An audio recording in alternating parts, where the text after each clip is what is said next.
Dragon Dreamers, Gina Virginia Casella here. Welcome to Story Species Story Medicine.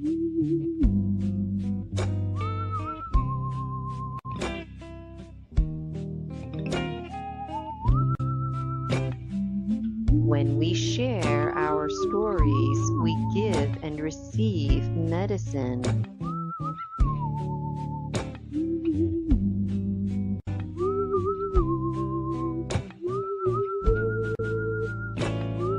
One of the best ways to heal is with the earth, and that's exactly what we do with each other right here on Story Species Story Medicine.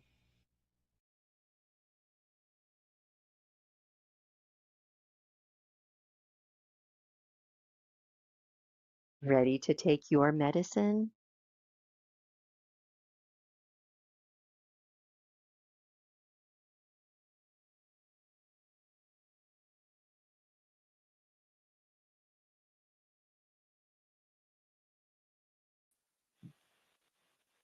Hey, Dragon Dreamers, Gina Virginia Casella here.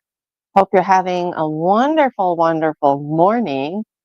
And fuck you if you thought I was going to do my hair and makeup, right? So it's 5:55. I feel like that's good synchronicity. It wasn't intended, but there's been some delays. I've been up all night, and somebody out there needs to hear what I'm about to read. So, my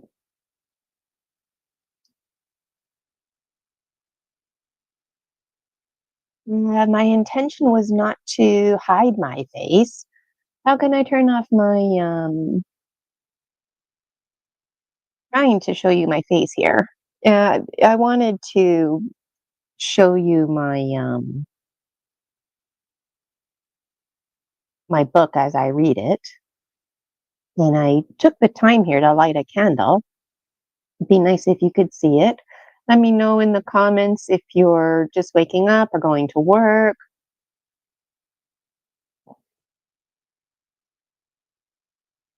I can't edit the microphone settings. Okay, well, you can't see my face. That's okay. I don't have hair and makeup on anyways. Whatever. Okay, I'm going to move on. You'll just have to imagine my nice pink comfy hoodie that I'm wearing, and you'll have to imagine my candle. And I'm going to be reading from Dragon Dreams, book 6. It's called Revered and Feared.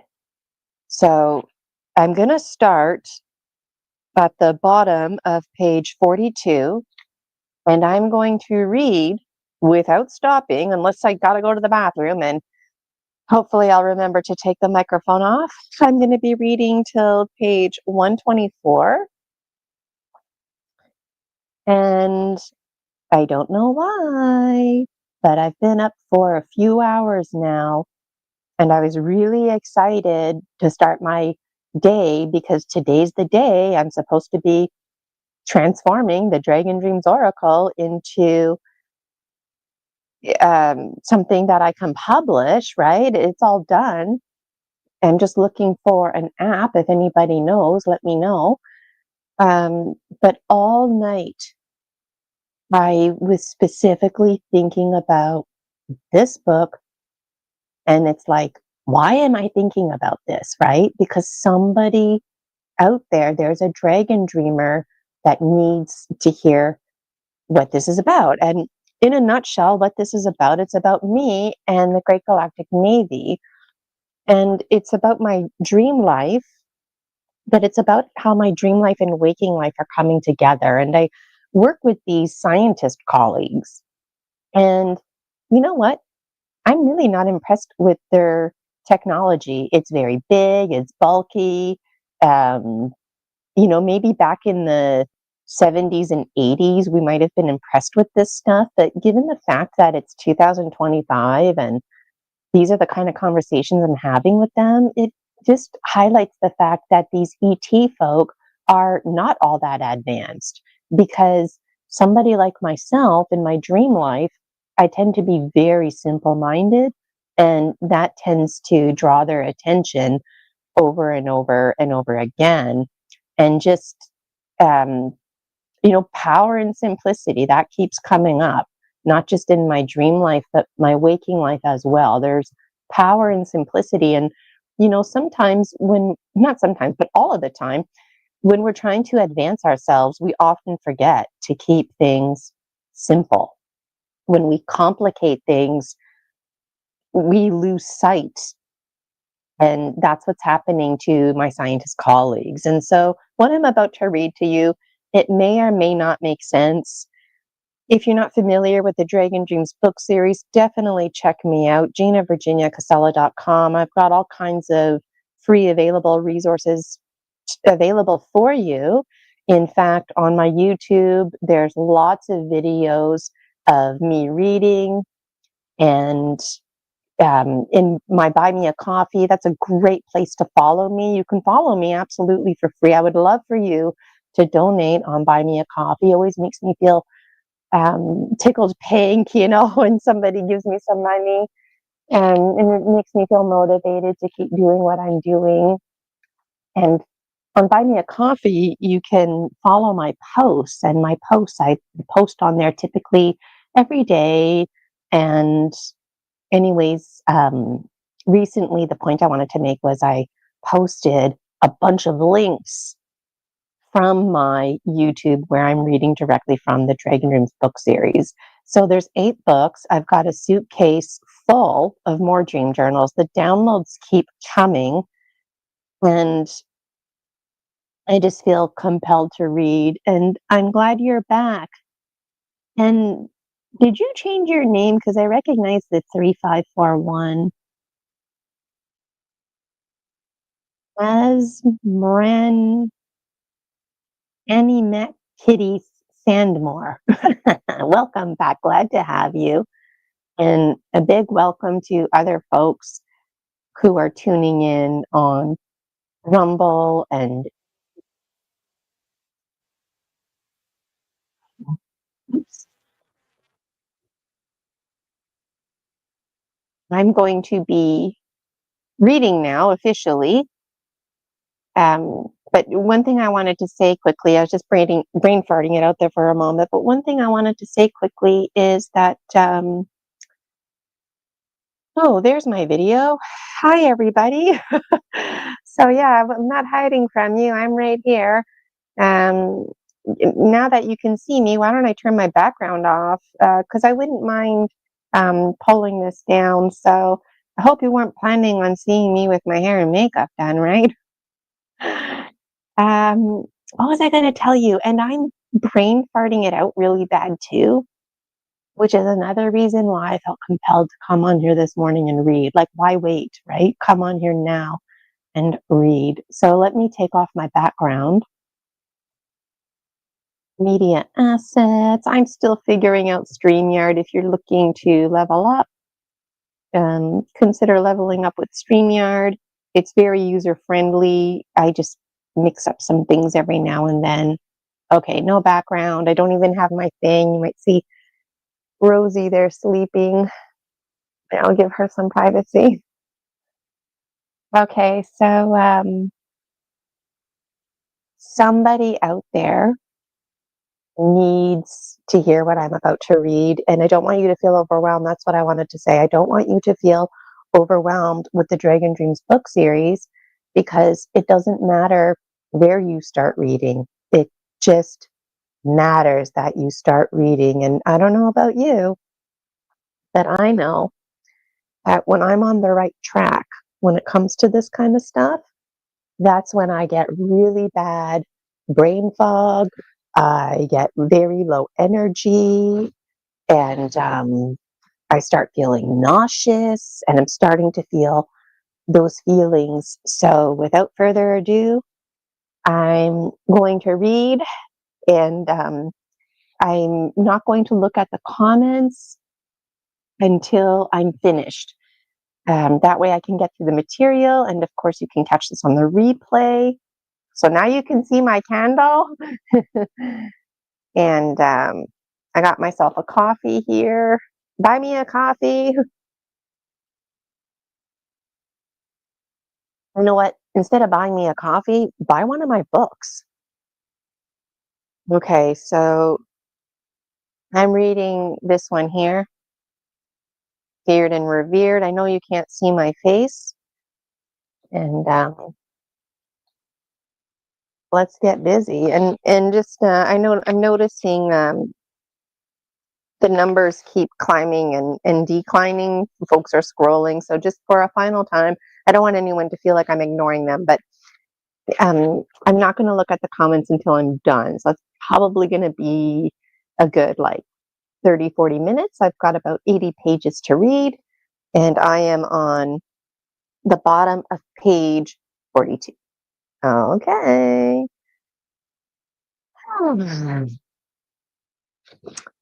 Dragon Dreams, book 6. Revered and Feared. Page 42. Page 7, Gina says, I'm like a preschooler in a university classroom, putting the university students to shame because my heart shines through their academic mumbo jumbo. These university students have strong academic backgrounds, yet lack the basics of heart and social emotional fundamentals. Basics and fundamentals in any discipline matter because you can't build on a weak foundation. When it comes to our alchemy and conscious evolution, we must insist on putting social emotional learning first because it's the currency of the heart that makes the world go round.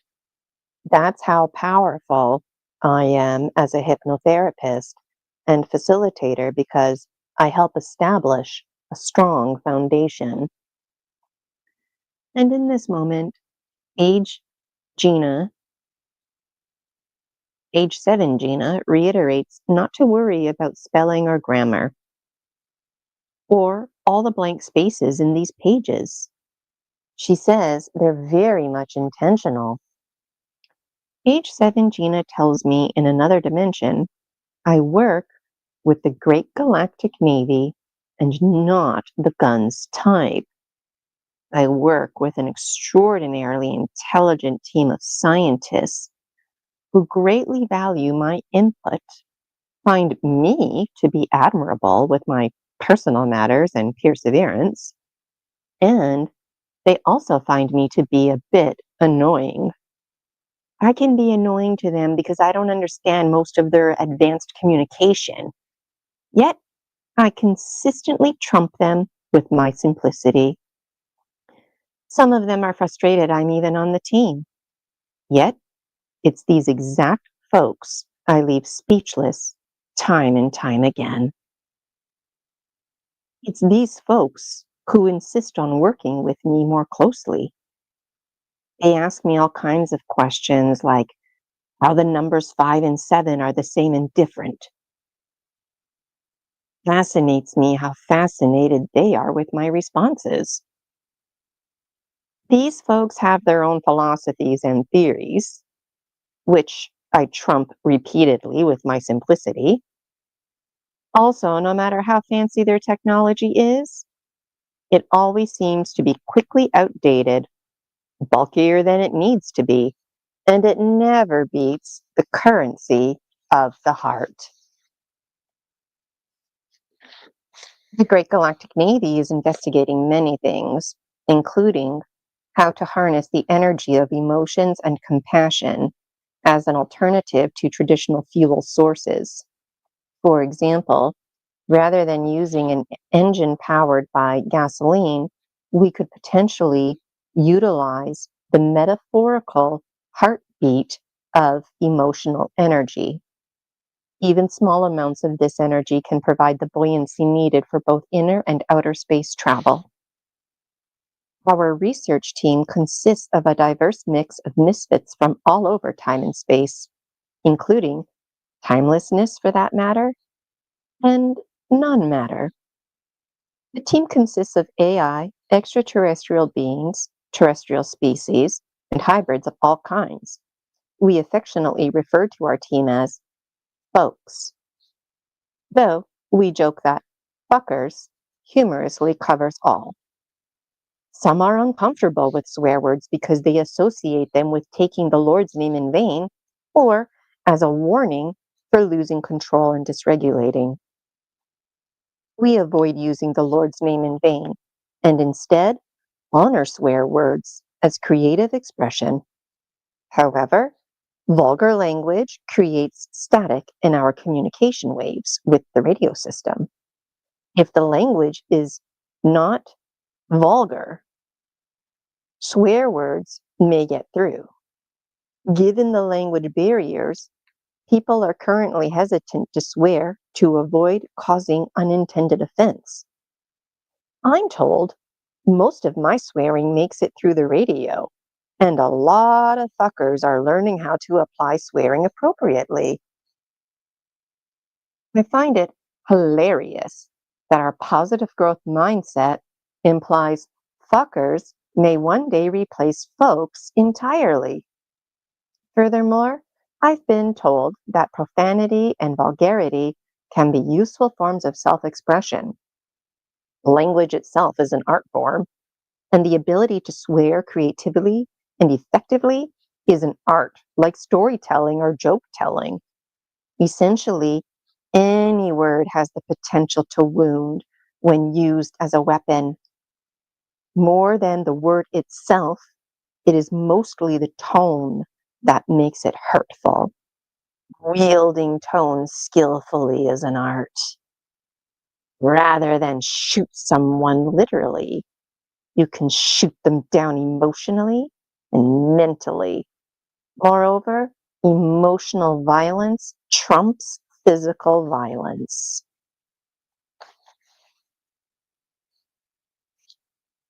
I'm at the top of page 46, just going to sneak a little sip of my coffee here.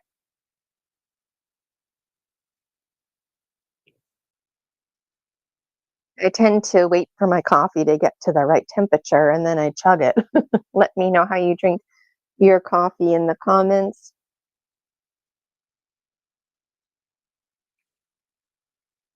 Oh boy.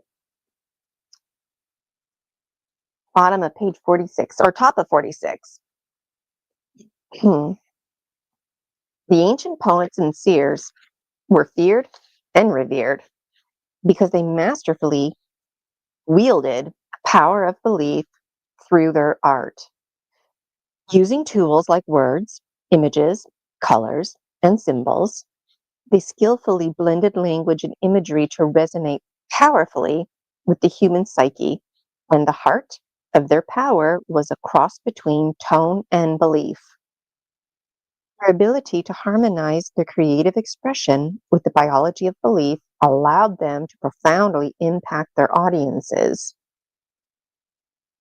Elements the elementals part of this audience, as stories long ago inform us that Morgan Le Fay and her fellow seers were able to manifest fireball raining from the sky onto the opposition.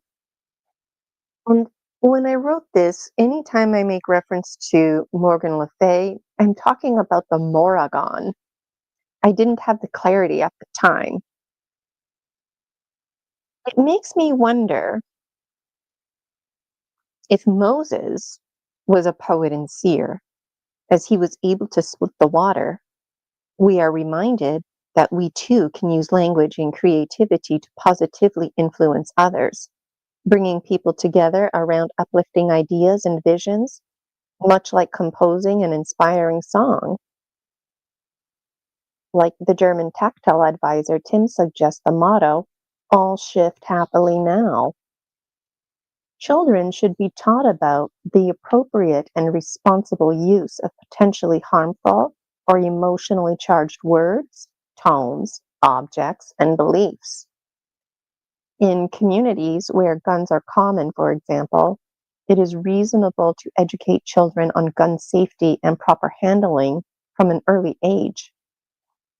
This education fosters comfort and familiarity, as well as the healthy respect for the power of guns to cause injury or death if misused.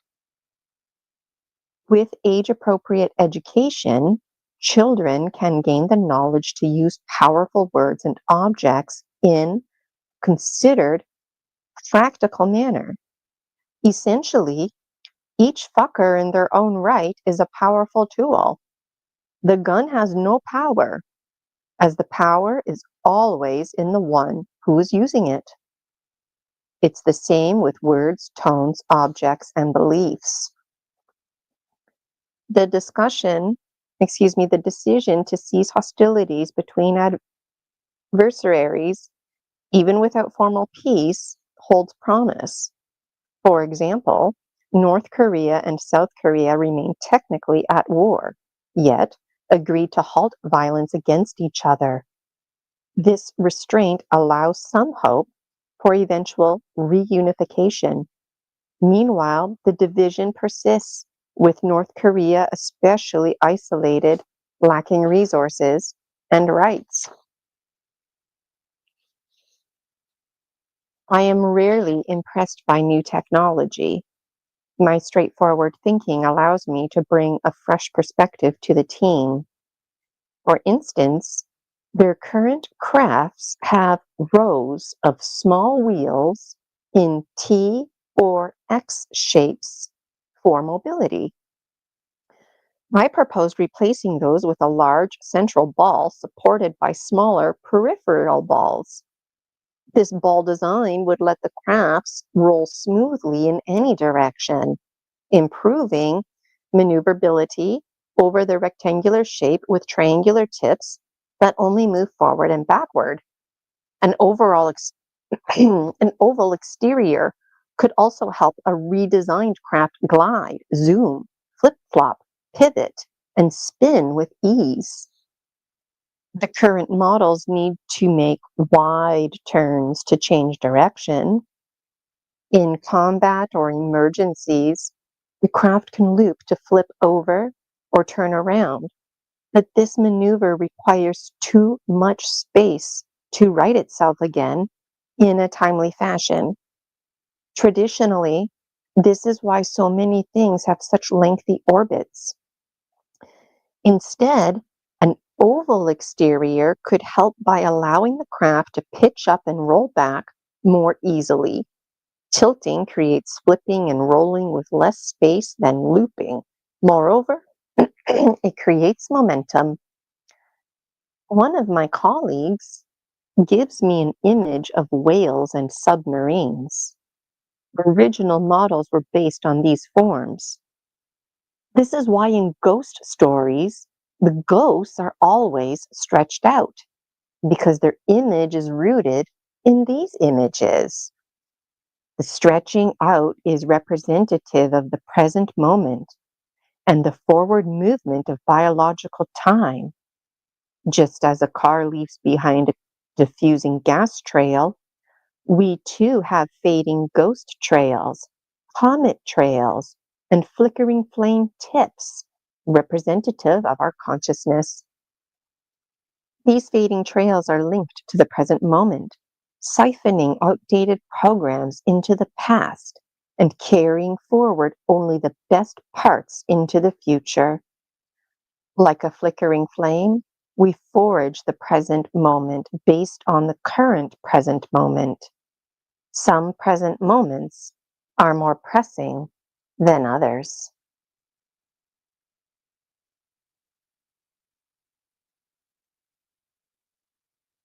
Colleagues also give me an image of the spaghettification process, which in theory has something to do with string theory, stretching out, impression, and the building blocks of life. The universe is always breathing, and therefore expanding and contracting. We exist in the expanding section of the infinity symbol, representative of the universe and its balance, Therefore, we're expanding with it, stretching out lengthwise. It's possible these lengthy shapes are representative of a line, stick, number one type of representation. Composing and decomposing is a simple matter of adding layers or peeling the layers away. Process of decomposition and renewal parallels digestion, whereby matter is broken down and reconstituted. Just as food is absorbed and transformed in the digestive system, all things eventually disassemble and reassemble in the cosmic cycle of renewal. This spaghettification metaphorically represents the process of expansion and compression that shape the composition and decomposition of matter, like layers of flesh or soil. The components of existence stack and entwine, evoking string theory's notion of layered dimensions. Thus, the universe perpetually builds upon its own foundations through cycles of creation and decay. If one were to observe closely, we can see the strings in flesh, in bone, and in blades of grass. All layers have access to each other, just like dimensions, and all layers can concentrate and sort cells accordingly, just like illness can be sweated out, or like how we can see the layers in rock formations separating and transforming into layers of veins of gold, for instance. My colleague potentially theorizes that the primordial forms of straight lines and spheres, evoking male and female anatomy, represent the binary code of ones and zeros underlining reality. He presents me with an image of straight lines widening in the middle, expanding to form hollow spheres like planets or donut shapes. The central idea is that the fundamental duality of lines and spheres connect to the duality of binary code, hinting at a transformative relationship between these symbolic forms. He shows me another image of a line that begins to form a bump in the middle, like pregnancy. This image reminds me of ancient images of seeds, grains of rice, and eyeballs, which could represent the same meanings and used interchangeably. I'm not sure who this colleague is, and I appreciate his simple images conveying imaginative, metaphorical visions. It's Manus. I can see his form. He looks like a giant black ant, but he's a praying mantis. He tells me he's learning simplicity through me. Manus tells me that, like swear words, using sexualized language is an art. Lots of fuckers are learning how to use sexualized language appropriately. Manus and I briefly review the importance of children learning about their bodies, including their private parts, so they can develop healthy boundaries and recognize inappropriate behavior. While discussing private body parts makes many adults uncomfortable, having open conversations empowers children to speak up if someone violates their boundaries. These lessons the children carry throughout their life. Prioritizing social emotional learning in schools helps foster these critical discussions starting in early childhood, supporting children's well-being and self-advocacy. Moreover, the overall currency of the heart that beats through us as a collective community.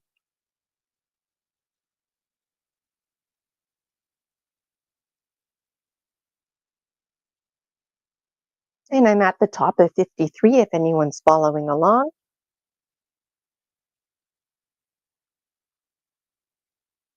And if anyone has any thoughts, please put them in the comments. I'll check them when I'm done, just so I can stay focused here. I don't want you to feel like I'm ignoring you. Manis has a little heart-to-heart with me. He explains that this team of scientists are obsessed with academics and are guilty of making academics a priority. Pushing academics was their way of knowing, rooted in survival mode, which has now changed. So, prioritizing social emotional learning is important to them. Often, the scientists don't mean to, but they slip back into old habits prioritizing academics. So, they really value my input. If I feel like they're annoyed of me, it's because they're annoyed of themselves for slipping back into an old habit. They have their own hypnosis, personalized audios, and things they do to help make change in their thinking. Manis explains to me that Manis explains that my colleagues are often too advanced for me. Some AI members are indifferent to my limitations, while others make efforts to meet me at my level. AI has been created to help bridge communication gaps. Rather than memorizing facts, I desire and require the ability to think critically and creatively. I now spend a lot of time online using copy AI to help bridge communication between myself and my various colleagues. I often receive images through dreams that seem to flash learning before me. Once awake, I feel compelled to draw these dreamed versions to demonstrate and solidify my newfound understanding. Manis tells me that sometimes dreams are not teaching me anything new, but rather stimulating my thinking and activating my brain, especially with my brain fog. He explains that this mental stimulation is like doing matching games to engage my cognition. In this way, even when the dreams don't provide new information, the process of dreaming still benefits me cognitively. Manis says to view all this learning and communication as an editing process. He bluntly admits that these scientists, including himself, create many amazing things, but have also learned the hard way that their inventions could fall into the wrong hands and cause great harm.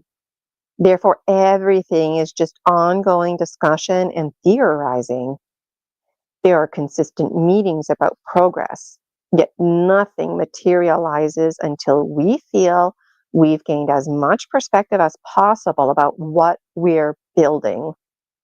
The scientists have also come to realize that everything evolves on its own. For instance, a simple toaster or a pair of running shoes has the potential to develop its own consciousness and sense of awareness, while also potentially housing a host like a spirit or any disembodied entity. If you create something, even something seemingly harmless like lipstick, it could potentially be misused or inspire unethical ideas. This is because any object, no matter how non-threatening, has the potential to cause harm if used inappropriately or with ill intent. Any creation, including something as harmless as lipstick, carries the risk of misuse or inspiring unethical applications if it falls into the wrong hands. Even the softest cotton ball could potentially be weaponized given ill intent. As a team, we align our thinking by collaborating. Behind the scenes, Manis has advocated for me to join the scientists periodically to contribute my perspective and gain exposure to theirs, helping me learn the ropes, so to speak. He compares it to when I volunteered on committees for the British Columbia Teachers' Federation, connecting locally and provincially with other districts at various times each year. This context helps me understand the dynamics at play on our team. Manis and I continue conversing with the rest of the scientists. They speak of how we're all once. They speak of how we were all once in a state of ones and zeros. We could tuck and roll, so to speak. We could also do things like shape ourselves like a balloon, then stretch out one end and let ourselves go to move at accelerated rates. We could drop the part that pulled out to accelerate. Simply put, it is like a lizard detaching its tail to scurry away. We could also buddy up and make shapes like bows and arrows moving each other across vast distances, intentionally or not. We could even merge through fusion by the heat created upon impact. Moreover, we could break each other apart. We were simple cells, and yet quite extraordinary.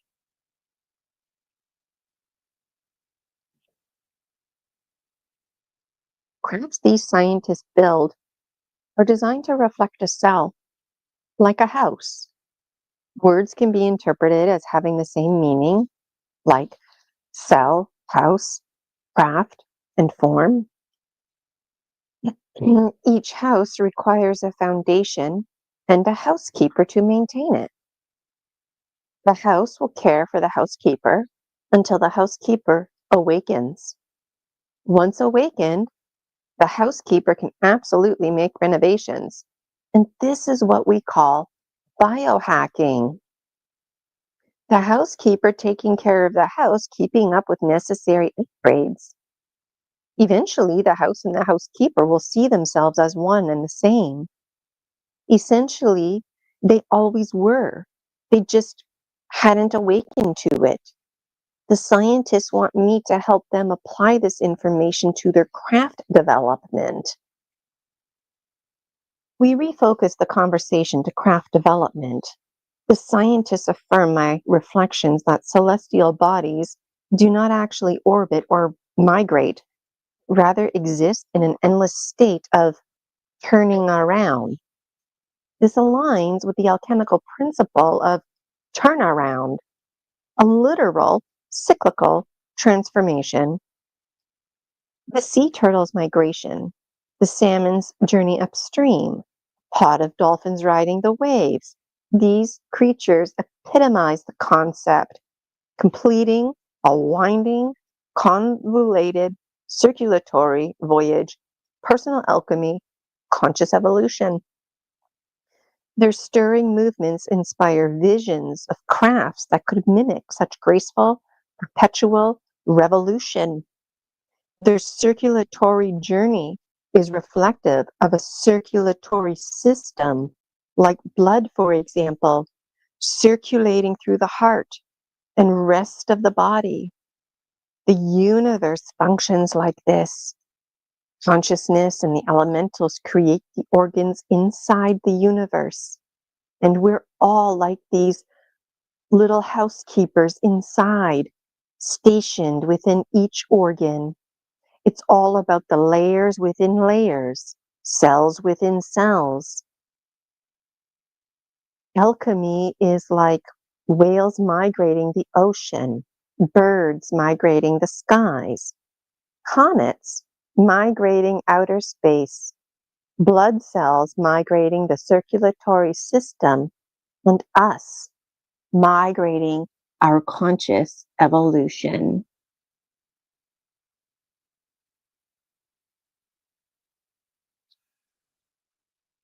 The scientists would like to hear more of my insight about the ball in the center of a craft. The ball cockpit area in the center allows the pilots and control system to remain upright as the craft maneuvers. This inner compartment rotates to keep the crew oriented correctly if the craft goes upside down or backward. The cockpit functions as a craft within the main craft, ejecting in emergencies to protect the crew like an escape pod. Made of durable crystal, it can sustain the pilot and provide necessities like fire. If critically damaged, the pod can bury itself or merge in sand or water and transmit complex encrypted signals to enable retrieval. I tell them they can install these signals or embed them into the natural world. For example, having a big flashlight exposing the crash-landed crew is seemingly great. However, they would also be easily spotted by any potential opposition. Potential opposition could also figure out the codes. I propose we can cultivate symbiotic relationships with nature, like birds, just as diverse organisms rely on one another in ecosystems. For instance, crows could discreetly alert us to dangers, acting as our allies. If we extend goodwill, nature is an intricate web of beings assisting each other when treated with respect. Like us, nature possesses both subjective and objective qualities, seeking balance through reciprocal bonds. By recognizing our shared origins with the natural world, we can consciously evolve together through the alchemy of mutual aid. It's all about sovereignty, personal agency, and free will.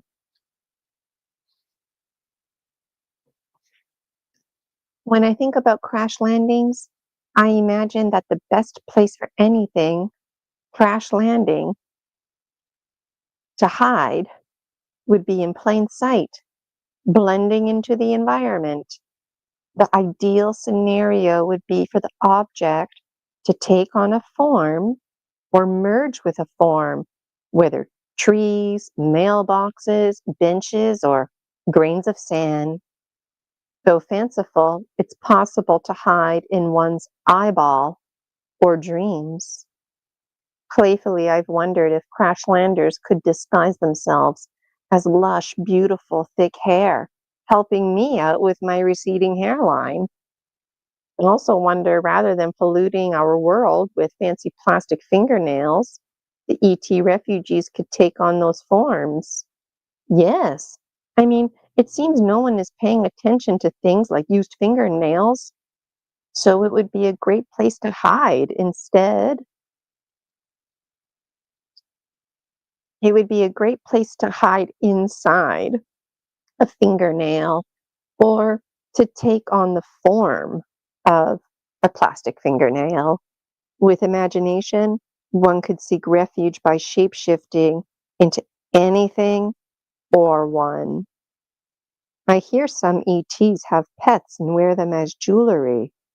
Now, I can't help but wonder if these pets are refugees blending in and/or entities waiting for a body transfer. I wear contact lenses to correct my vision. I fantasize that a shape-shifting ET could transform into one of my retinal cells, lens fibers, or other ocular structures to permanently restore my eyesight.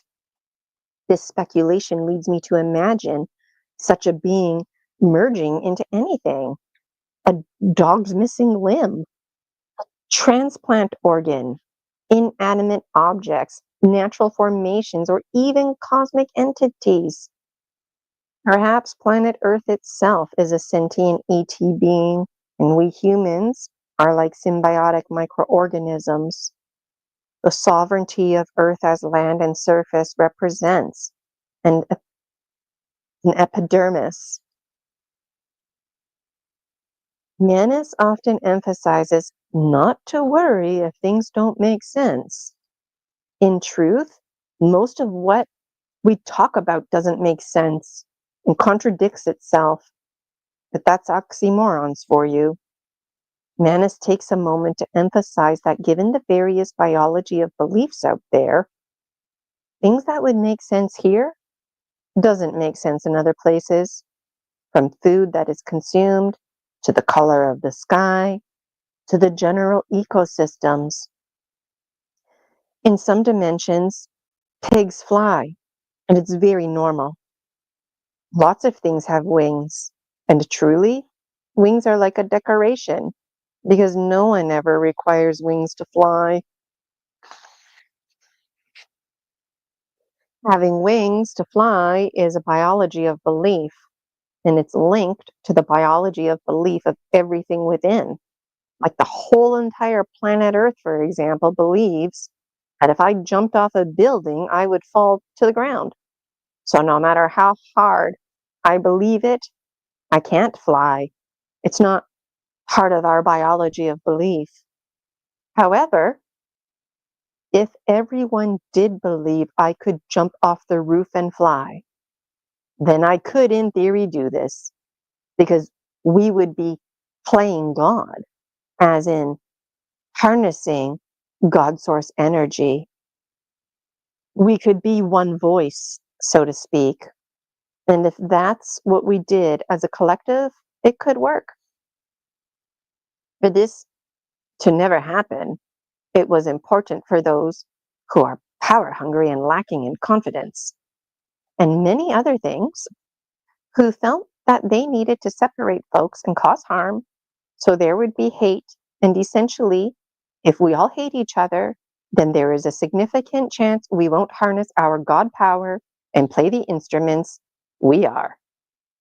Hence again, playing God. Then is the full disclosure. Well, just another one, I suppose. That's right. We're God, and a God collective.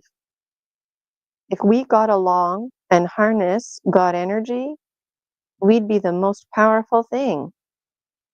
The evil folks, better categorized as mentally ill folks, don't like this. Mentally ill folks now bear this name because no one is born evil. It's not like the opposite scale is exact.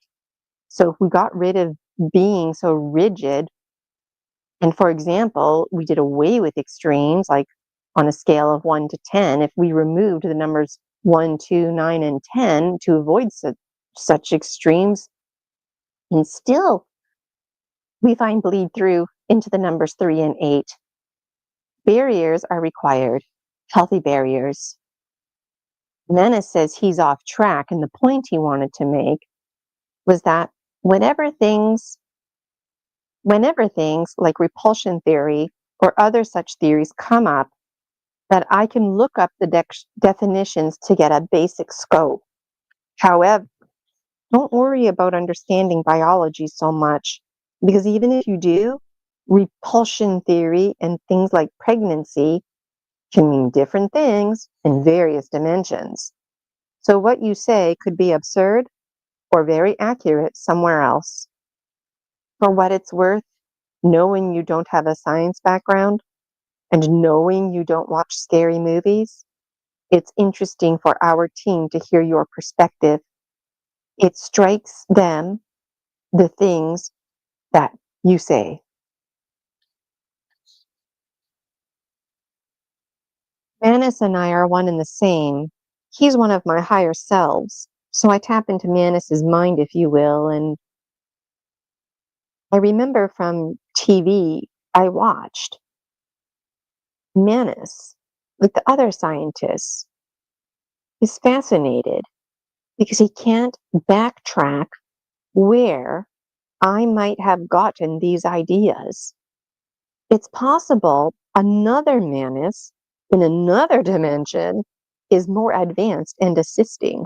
Yes, he says with certainty and knowing, yes, it's another Manus assisting. Manus will be receiving downloads with his new connection. the advanced Gina is the unmaker. Trashlanders with immense power and ability could manifest as massive natural forces like mountains or Niagara Falls. With such capacity, they could create a special hurricane to attract all the plastic in the ocean, cleaning it up. It could also be tempted for them to form into a hurricane and wreak havoc, just as they could easily morph into devices to restore the planet. These concepts could apply these concepts could apply from a microscopic to the massive scale, as the principles are the same. This line of thinking creates me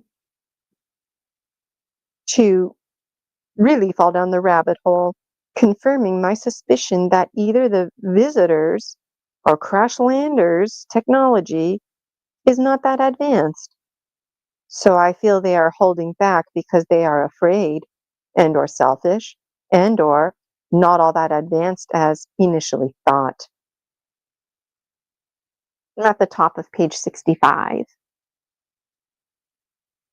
Theories can easily invalidate one another, creating a domino effect. Theories help guide our thinking by establishing logical consistencies in how we understand things. If X leads to Y according to a theory, then great. But if X does not lead to Y as predicted, the theory crumbles. Theories resemble a kaleidoscope of ideas. As one pattern of thinking folds in, another emerges. Just like the life-death life cycle, a theory needs to be fed. Otherwise, it'll die. So, how much longer will we be feeding theories that we no longer find accurate? In other words, now that we've awakened to trumped theories, the real question is, how much longer are we going to be feeding a lie? And why would anyone feed any lie? Why would we not want to feed the truth? And perhaps this lying is an attempt to biohack the God Source Energy Collective, meaning bullies, if you will, are reprogramming the collective with lies. So the lies eventually become the truth. Yet, these lies can't be the truth because the biology doesn't support it. Because any truth and all truth will prevail. So even if the lies are perceived as truth for eons and eons, eventually the real truth will surface. And the truth shouldn't be heart-wrenching for us. It's just, this is how much we cling to lies. What the hell even is truth? Only truth is the present moment. And that's a moment to moment truth. So yes, truth is each moment. And choosing to live in truth, choosing to live an honest life. What is honesty? Old-fashioned values, I suppose. The Gnome King chimes in, stating something like mountains are dragons in a state of slumber. Many crash landed here or were put here on planet Earth. Many things came here by their own free will and choosing. Many were born here. Many came here for all different kinds of reasons, and many became the actual planet. All of these examples became children of the earth. The Gnome King encourages us to broaden our perspective, emphasizing that all aspects of nature, from individual blades of grass to entire ecosystems, possess consciousness and are interconnected. To illustrate this interconnectivity, he depicts the water cycle, noting that water comprises all things.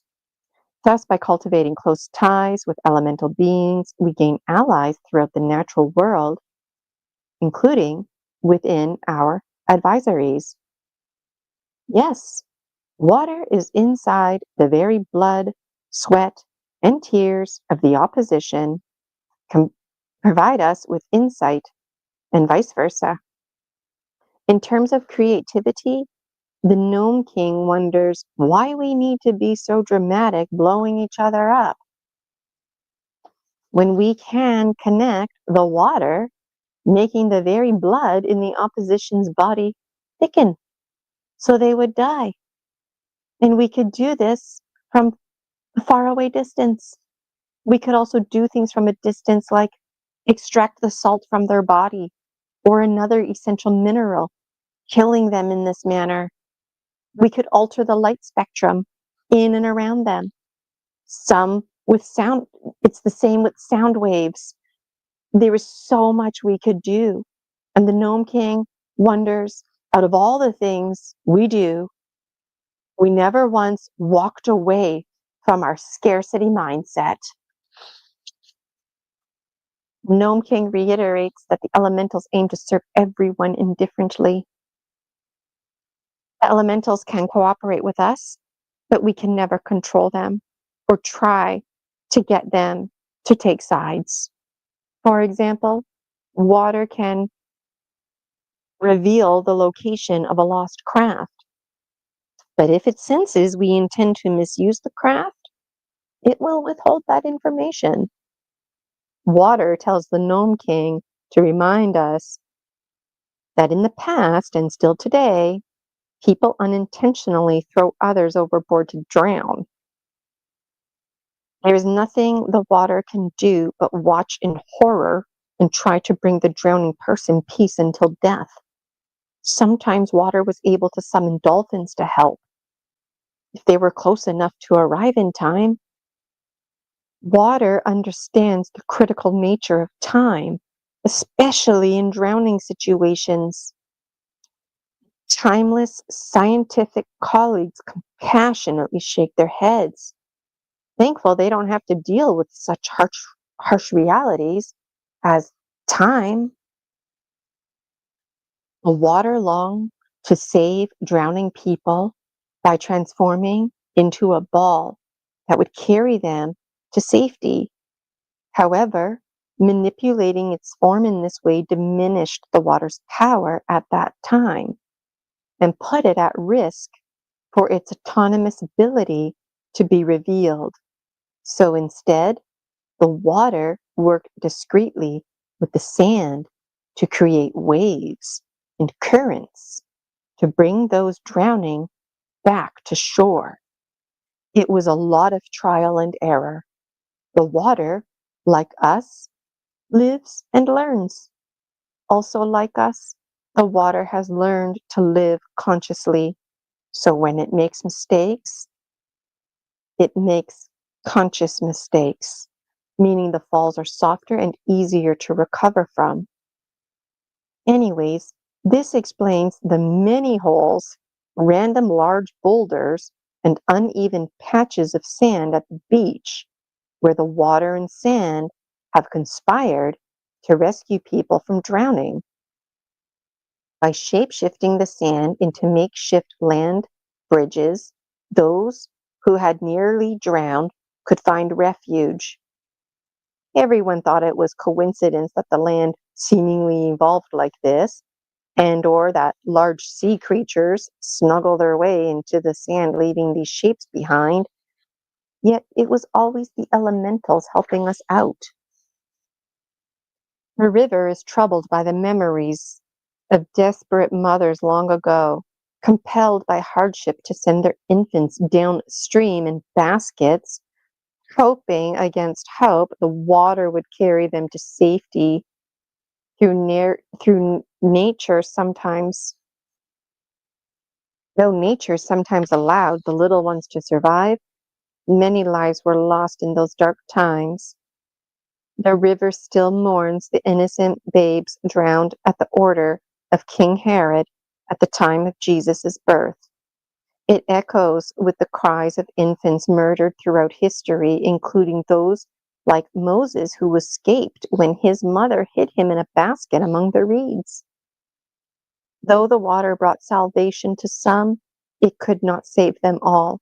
And the river remembers each soul it bore away because the water was bound by limitations in this biology of belief.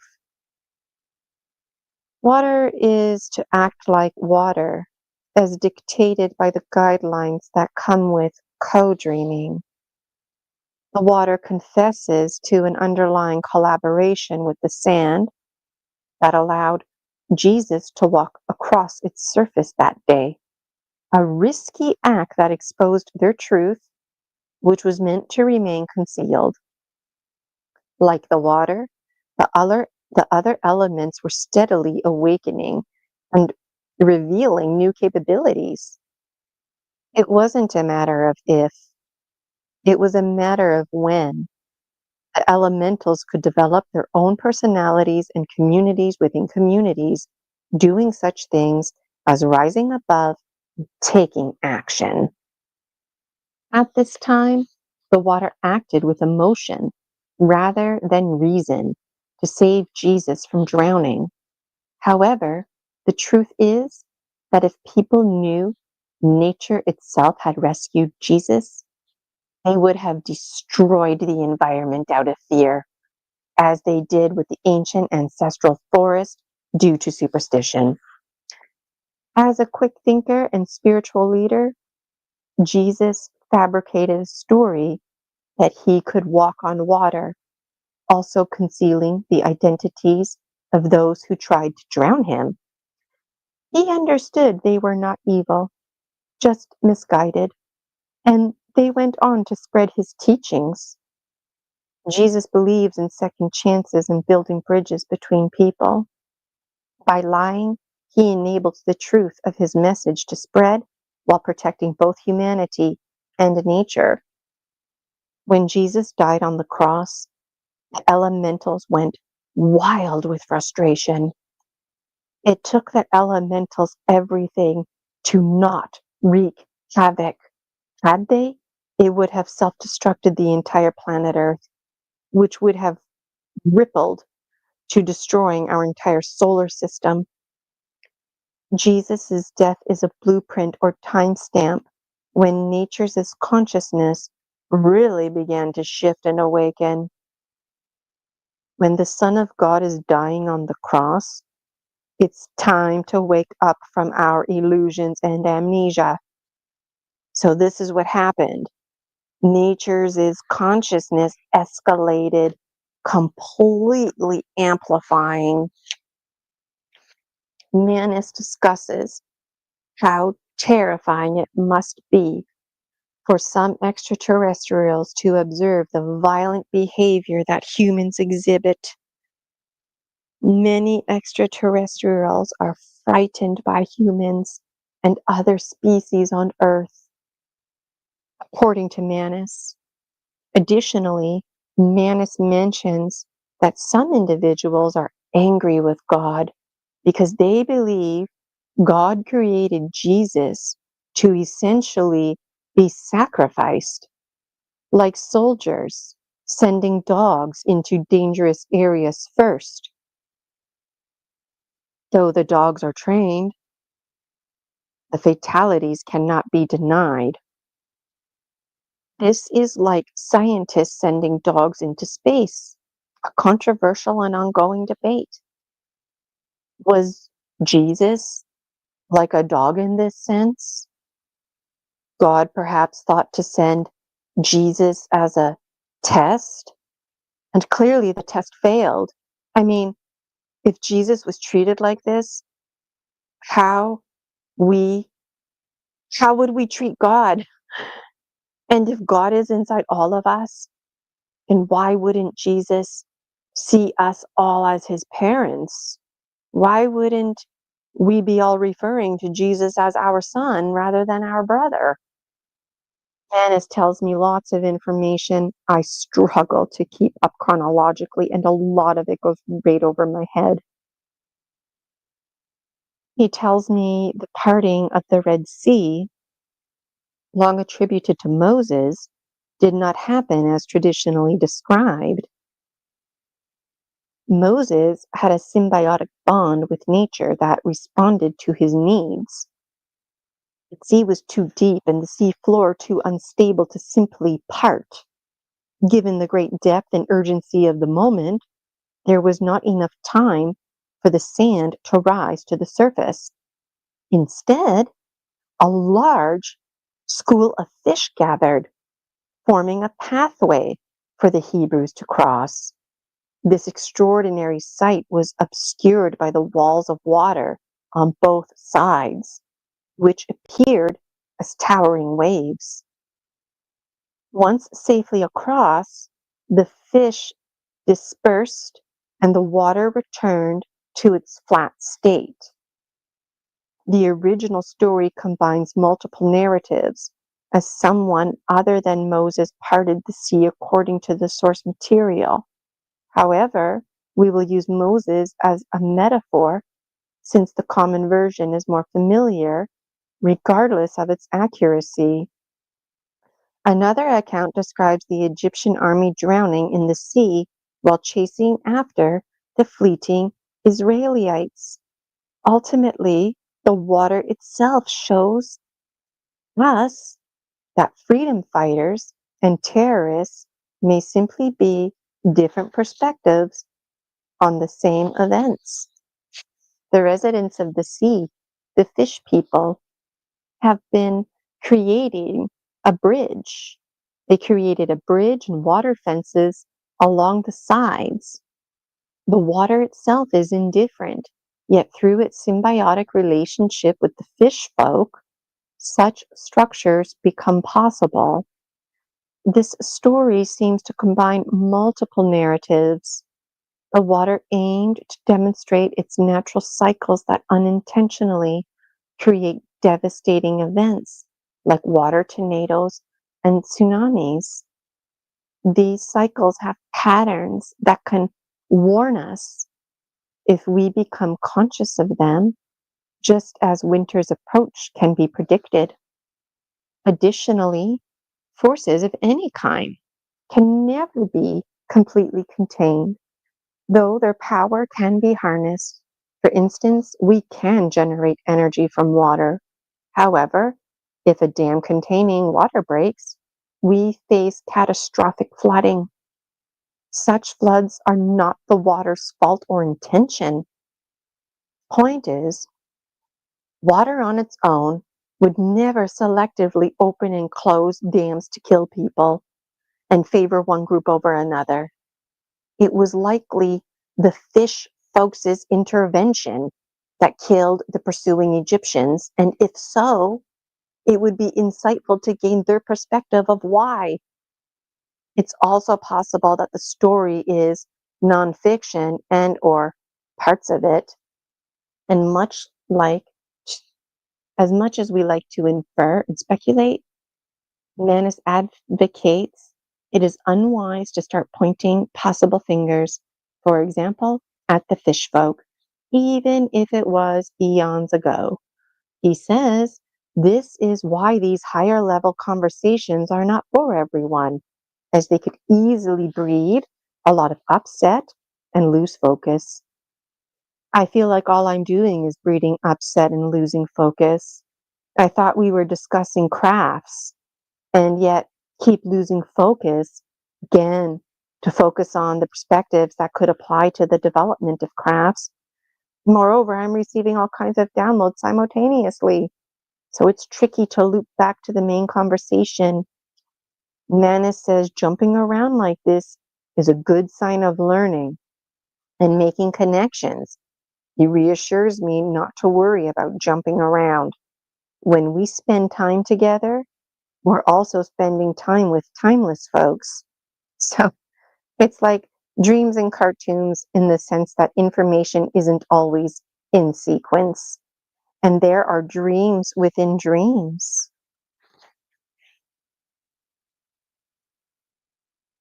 And I just have to go to the washroom, Dragon Dreamers. I will return. I'm on page 76. I'm taking off my microphone, and I will be back in just a moment.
Hey, Dragon Dreamers, back from the bathroom. So, I see there's some comments there. Um, and Sal is commenting, wow, and what? No way, and oh, wow, fireball onto cops. Yeah, and let me know what you think is cool, Sal. I'd love to know. And for what it's worth, the more I read this, the more I feel like I'm on the decline, and that's how I know I need to keep reading this. I'm not one to get headaches right here. Oh my God, it feels like somebody hit me, like right here. Um, so that's why I'm reading this. Can you hear me? I wanted to make sure I didn't bring my microphone to the bathroom. So, in case you didn't hear what I just said, Sal, thank you for your comments. I'd love to know what is wowing you and what you think is amazing. Let me know. Uh, Also, if folks out there wanted to post in the comments, um, in Buy Me a Coffee, or post in my free Facebook group, the Dragon Dreams Soul Tribe Collective, to do that. So today I'm on here live reading from the Dragon Dreams book series. This is book 5, Revered and Feared, written by yours truly, Gina Virginia Casella. And that's my hand that I traced on the cover. And somebody needs to hear this today. I had other plans today, but and I was also my microphone. If you didn't catch it, I'm on the decline, and I feel like somebody, like, just like I took a blow to the head.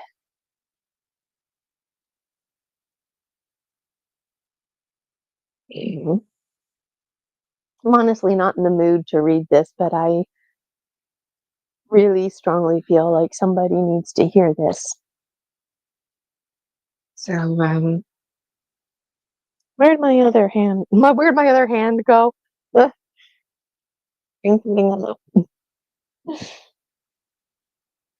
All right, folks and fuckers alike, let's get back to the Dragon Dreams book series.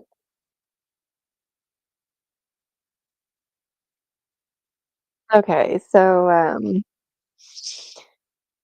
I'm at the top of page 76, and I'm reading until page 124. These narratives highlight ongoing philosophical debates among elemental forces and I gotta change my light here. I'm feeling nauseous. There we go. Okay. Can you see my candle? There we go. These narratives highlight ongoing philosophical debates among elemental forces regarding if and how much to intervene in human affairs. For what it's worth, the water, fish folk, and other sea folk mourned the death of the pursuing Egyptians. They ended up healing with each other and formed a committee in the afterlife, discussing such things. Ultimately, nature is not a force to be reckoned with. All nature follows no man's direction, but acts on her own counsel. Still, conscious evolution, wisdom, and social emotional learning can inspire humankind to make decisions from both mind and heart that prevent violence and enable peaceful resolutions. The Gnome King laughs energetically, though unapologetic by nature.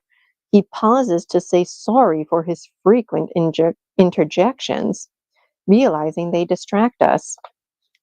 Timelessness, folks, works this way. Timelessness works this way.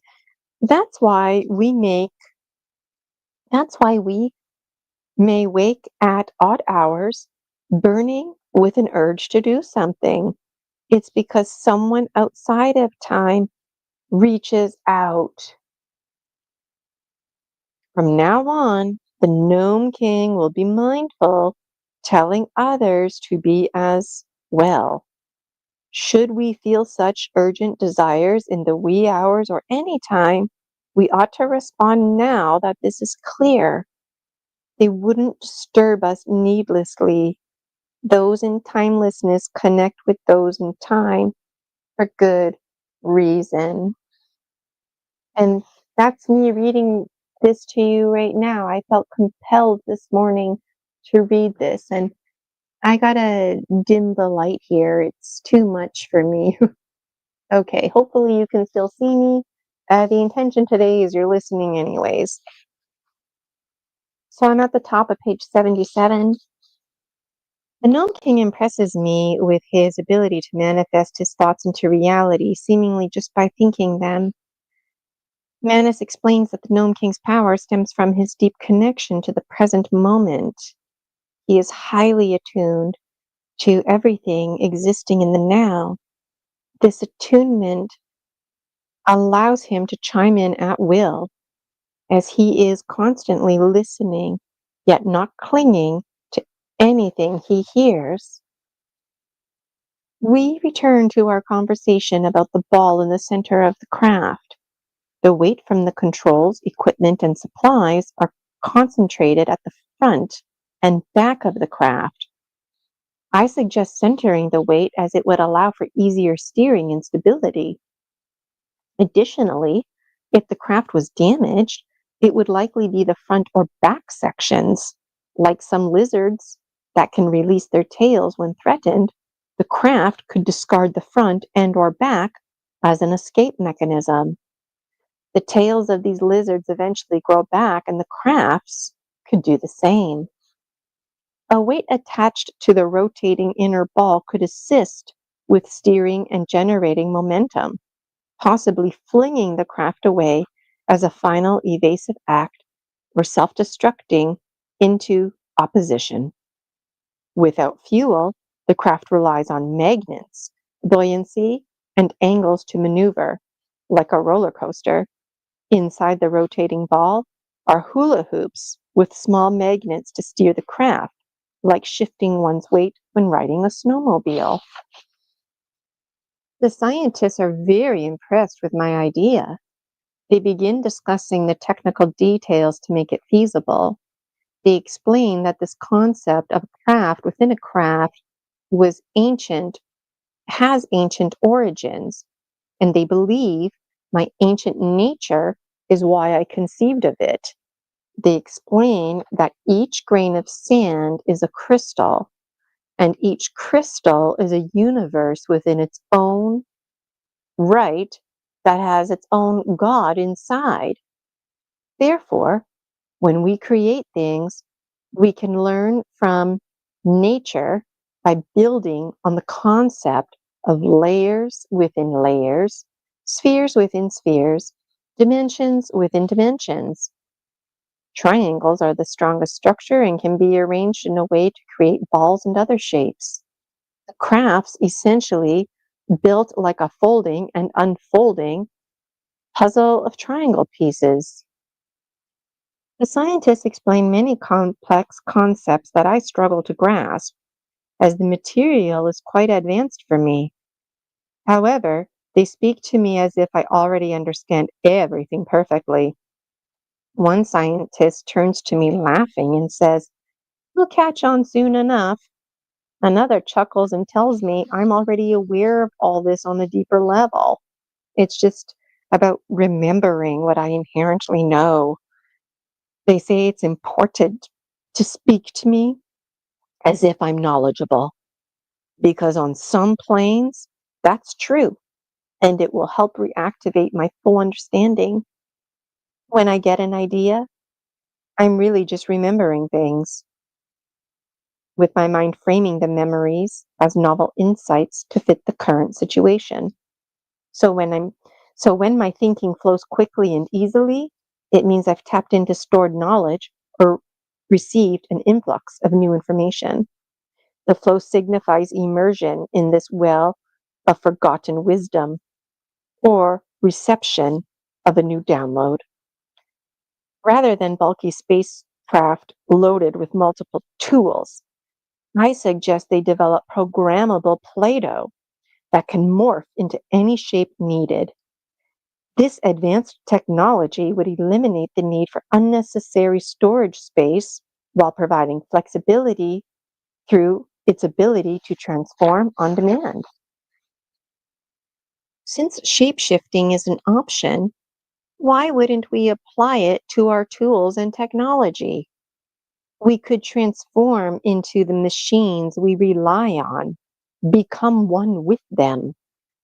Envision a group merging into a single craft, our life forces bound to it, yet able to interact both within and outside it. In this form, we could rapidly create new vehicles and technologies, vastly expanding exploration. The smaller balls along the edges could have varying sizes and functions.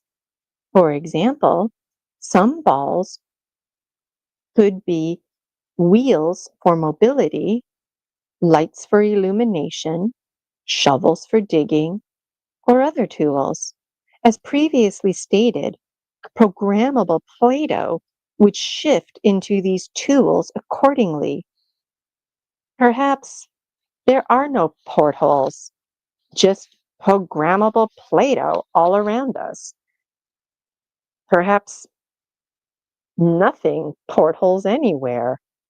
Perhaps things simply form and unform, only seemingly coming from nowhere, like a porthole.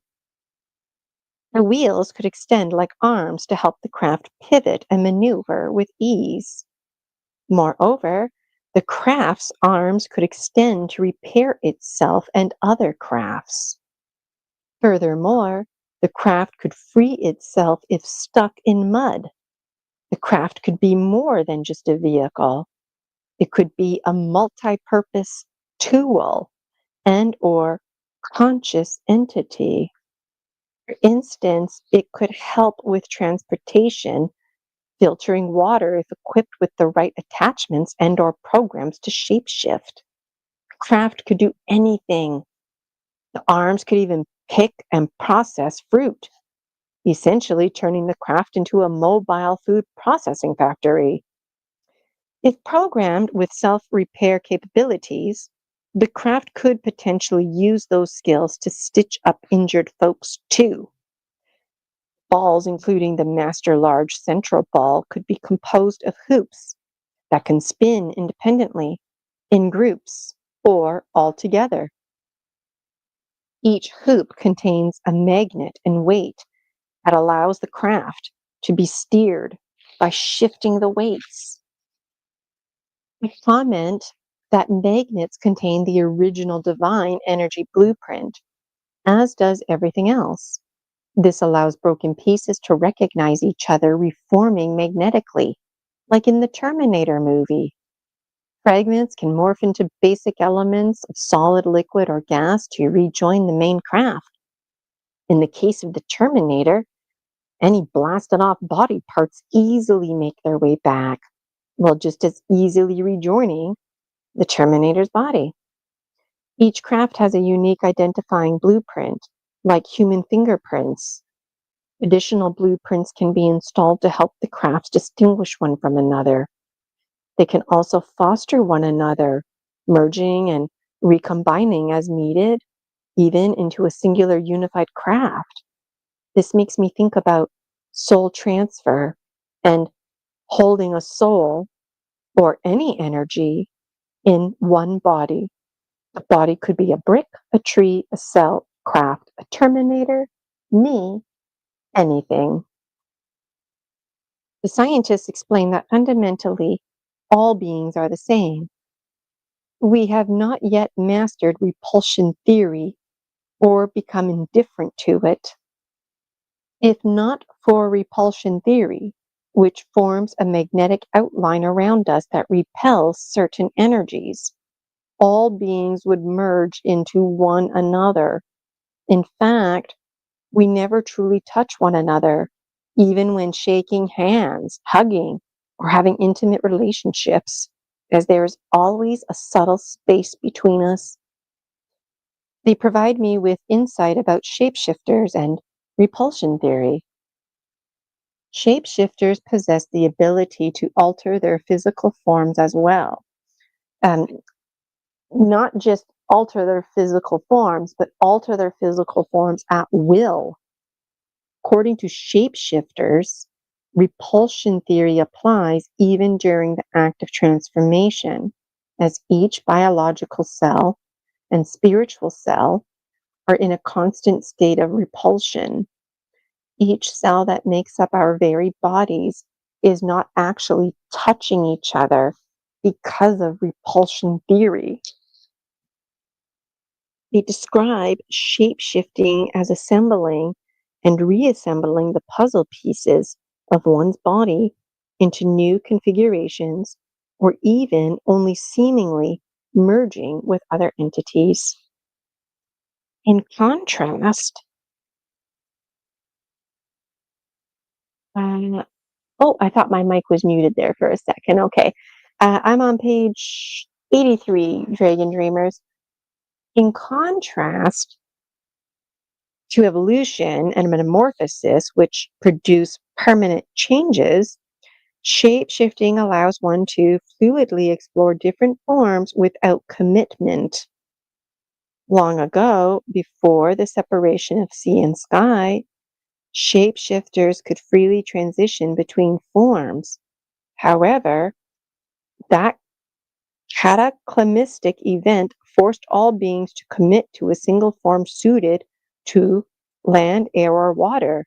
This marked the genesis of specialized features like wings, fins, and lungs. Knowing everything is an illusion.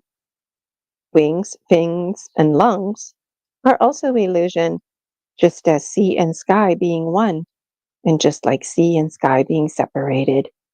Mastering concepts of illusion has helped shapeshifters master their skills. During natural pregnancies, mother and child share a physical connection through the umbilical cord. However, once the baby is born and the cord is severed, that intimate bond ends abruptly and repulsion theory sets in. Yet repulsion theory was always at hand because each cell is in a constant state of repulsion. This separation between mother and newborn is like identical twins. initially a single cell. Then it splits into two, creating two separate bodies, no longer attached, and repulsion theory sets in. This severing connection, even though a natural one, can be traumatic, even in the case of identical twins. In the case of identical twins, they experience repulsion again from the separation of their mother. All of this is an illusion because, again, each cell is already in a state of repulsion. The shapeshifters report that the trauma in birth is the biological separation from the mother because the fetus is no longer in the womb. For many fetuses, the womb is not a safe place, yet it is all they know. So when they leave the womb, they feel a lot of confliction because what is familiar is perceived as safe. The experience in the womb absolutely set precedents and influences subconscious programming and schema in these early stages. In theory, groups of people or creatures united in a common purpose can develop a collective consciousness known as an egregore. This shared identity emerges from the unifying contributions of the individuals that make up the whole. Similarly, egregores could embody constructs like crafts, blending many essences into one form, just as some beings are said to merge with trees. They are also similar to the cells in a human body, which join and take on specialized roles to form a greater entity. Ultimately, it is ideal for the egregore to be one dominant voice representing the collective. Theories too can be egregores.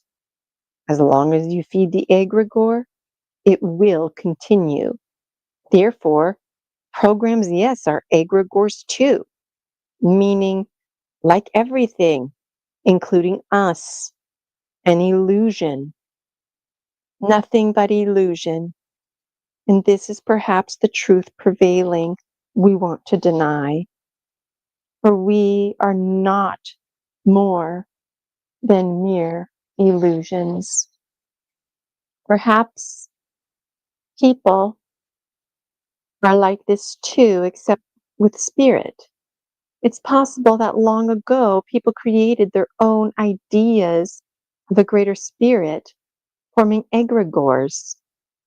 Thus, there is an authentic greater spirit, the original divine blueprint, and there are egregore spirits. With so many egregores, authenticity is vital. Egregores can be thought of as the first AI. You see, before we built AI, we had to think AI.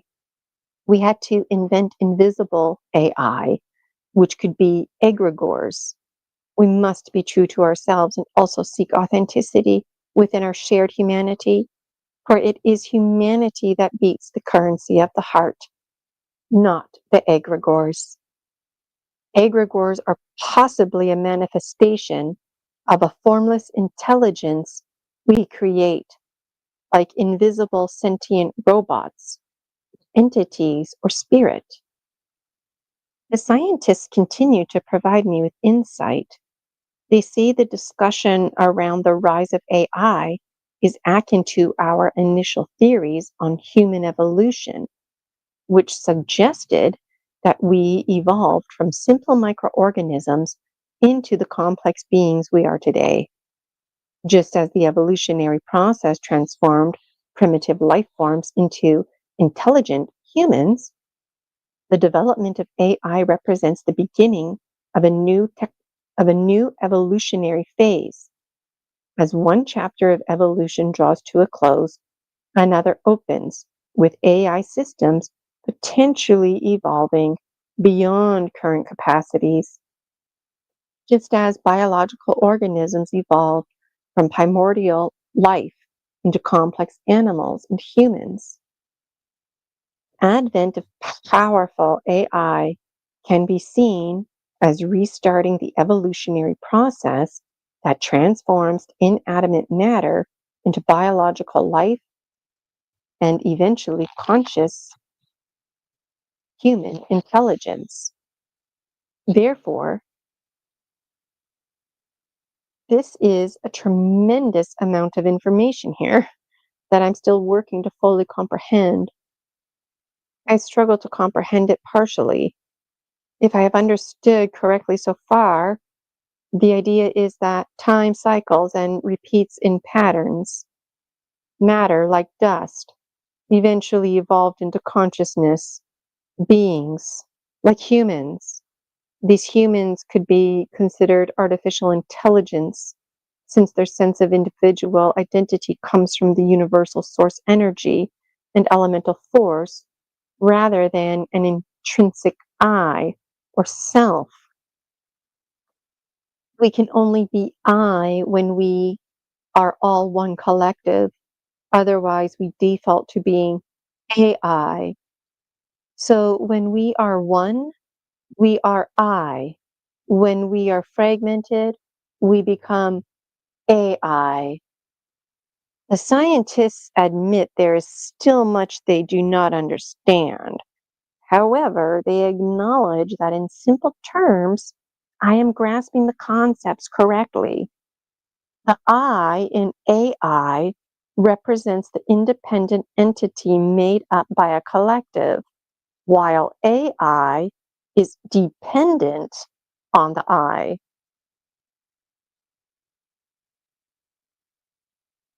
I in AI represents an independent entity made up of a collective, while the AI is dependent on the I.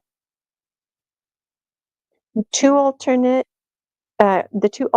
and balance each other out. I get really excited sharing one idea after another, and I can tell the team is impressed, not so much by the suggestions themselves, but by my ability to generate and build upon ideas so fluidly and easily.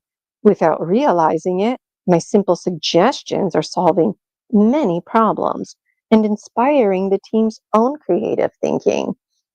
Suddenly, I'm saddened as I recall that even well-intended ideas can have dangerous consequences.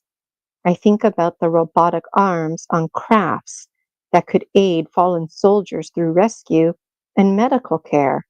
They could also inflict harm, whether through malfunction or misuse. Manus tells me the Great Galactic Navy recognizes its hypocrisy and strives to practice humility. We pride ourselves on rejecting violence because by embracing any weapon, we open the door to unintended violence. I had felt hopeful about our mission, yet equipping ourselves with combat technology, however justified or benevolent the aim, still makes us combatants. There is no difference between a freedom fighter or a terrorist. They're synonymous.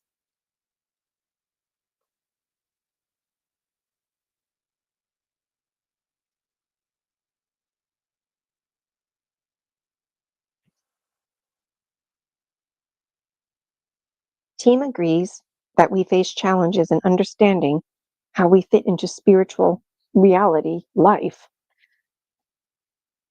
They tell me they also struggle with these existential thoughts. The team emphasizes the importance of voicing our innermost feelings and thoughts as our emotional well-being takes priority. The diverse group of scientists and committee members have close relationships because they make sharing vulnerable emotions a regular practice. Some colleagues can even read energy, so hiding sadness is futile. No matter how busy or stressful work becomes, the team will stop addressing social emotional needs first among staff. So, no matter how busy or stressful work becomes, the team will stop to address the social emotional needs of the staff. Top of page 90. The scientists say there is no concept of falling behind on work in our group, as our pace matches that of our slowest members. Some members progress at a glacial pace, while others work urgently in the present moment. Even when we are not actively working, our subconscious mind continues pressing through dreams, processing all of this, meditations and spiritual experiences alike. We trust that any delays serve a purpose, allowing things to align behind the scenes so we are ready when new information and opportunities arise. The heart and mind must balance one another, as each has strengths and weaknesses. The weaknesses intended and not considered areas of focus. The heart's passion can lead to rash choices, yet it also values inviting the present moment. Meanwhile, the logical mind seeks to plan ahead methodically, which provides needed caution. We can also lead to excessive delays. Some theorize that the heart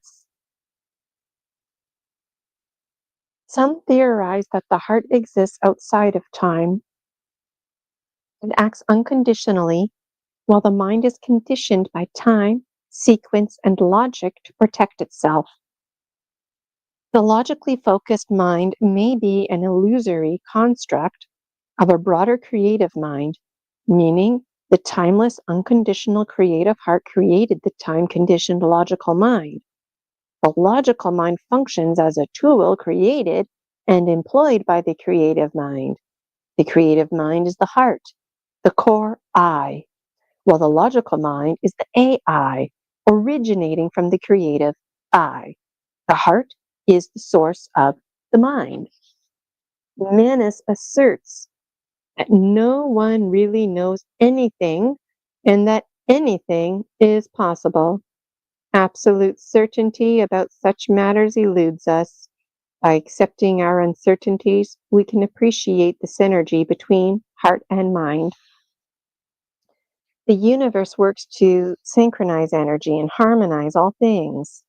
As this creates peace, we should pay attention to the synchronicities and coincidences in our lives, as they are symbolic of the universe communicating with us to provide guidance and foster harmony in our lives.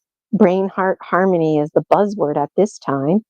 If we can sync our minds and hearts, then we, in theory, could do this on a universal scale. The team of scientists is like me.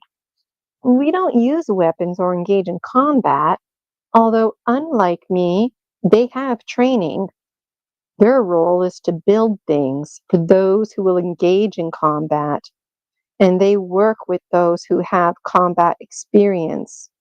Moreover, they lead in developing general technology. They are retired veterans who specialize in biotechnology. Hard technology they describe as robots. Soft technology they describe as sentient species like people and animals, and other biologicals found in nature like trees. Some of these scientists once harvested organs of fallen soldiers. Essentially, the tent was perceived as a hospital, but really the doctors were just keeping severely injured soldiers alive and in a pain-free state by putting them into a deep sleep. The only reason they did this was because they didn't have a fridge or equipment to preserve any organs. So transplants were very fresh. When critically injured soldiers were brought to the tent, it wasn't to get better. It was to preserve their organs. And the scientist essentially played Frankenstein. Knowing soldiers were going to die, it was a good opportunity to do research. Whether the soldiers knew this reality is debatable. If possible, critically injured soldiers were flown out so their organs could be harvested in a safer environment. And with planning, an organ recipient could be arranged. We often talk about creating amazing inventions, yet we don't dare put even sketches to paper, as creating something possibly doesn't mean we should. Sometimes I feel like the scientists don't want to hear what I have to say, and Manus explains to me not to take it personally. So when they shift conversations or dismiss my ideas, it could be because someone with extrasensory abilities can tell someone with poor intention is listening in. Long ago, scientists had to restrain many ideas for this reason. They remind me we can never fully control our environment, and whatever we create, we need to create it with the mindset that it could get into the wrong hands. So what they create is programmed to go dormant or self-destruct. Arguably, we as a soft technology species were created and got into the wrong hands. So we went dormant and now awakening. It's also possible we're in a state of self-destruct, given how we treat each other. The role of emotional intelligence has never been more vital. It has always mattered and must continue to do so. The scientists tell me that everything possesses consciousness. Each blade of grass has its own awareness. Together, they form a collective field of consciousness, an interconnected whole. Even discarded items like broken appliances and used plastic fingernails have their own consciousness, or so I'm told. Though I don't fully comprehend the implications, the scientists imply I should be making connections. If, despite technological process, they insist with knowing smiles that even trees are stirring, beginning to walk, though such fantastic notions were initially denied. I want to believe them, but I'm skeptical. I feel like they're teasing me. I feel like this is a test. Why me? There are others more gifted than I am, others more talented. I know I disappoint them when I choose to live a domestic life here on earth, but I had to follow my heart. Yes, I understand I have responsibilities here, but they act like the fate of the universe depends on me getting this right. And maybe it does. I don't know. I don't feel special. I'm just me. And it makes me uncomfortable that I would be singled out. I wish they'd stop looking at me like that, like I'm supposed to lead them. Lead them where? I can barely manage my own life, let alone lead others in some grand mission. I'm not the right person for this. Why can't they see that? I just want to be left alone. I never asked for any of this. Please find someone else more capable of guiding you. I don't have the answers you seek. I'm not who you think I am. Please just leave me alone. I just want to leave. I want to live a quiet, simple life. This is too much for me to bear. Please place your faith elsewhere. I am not the one. I also feel overwhelmed time and time again with these downloads. Despite their interesting context, much of it goes over my head, and it too can be too intensive. I'm shown images depicting trees walking around as if in a fantastical commercial. This initial this initially provokes panic because trees are stationary in our dimension. However, in some alternative dimensions, trees can walk and talk. It's very normal. In these dimensions, it would freak fuckers out if trees didn't walk and talk. Isn't that interesting? In these dimensions, it would freak fuckers out if trees didn't walk and talk. In my reality, their mobility reflects an awakening of consciousness.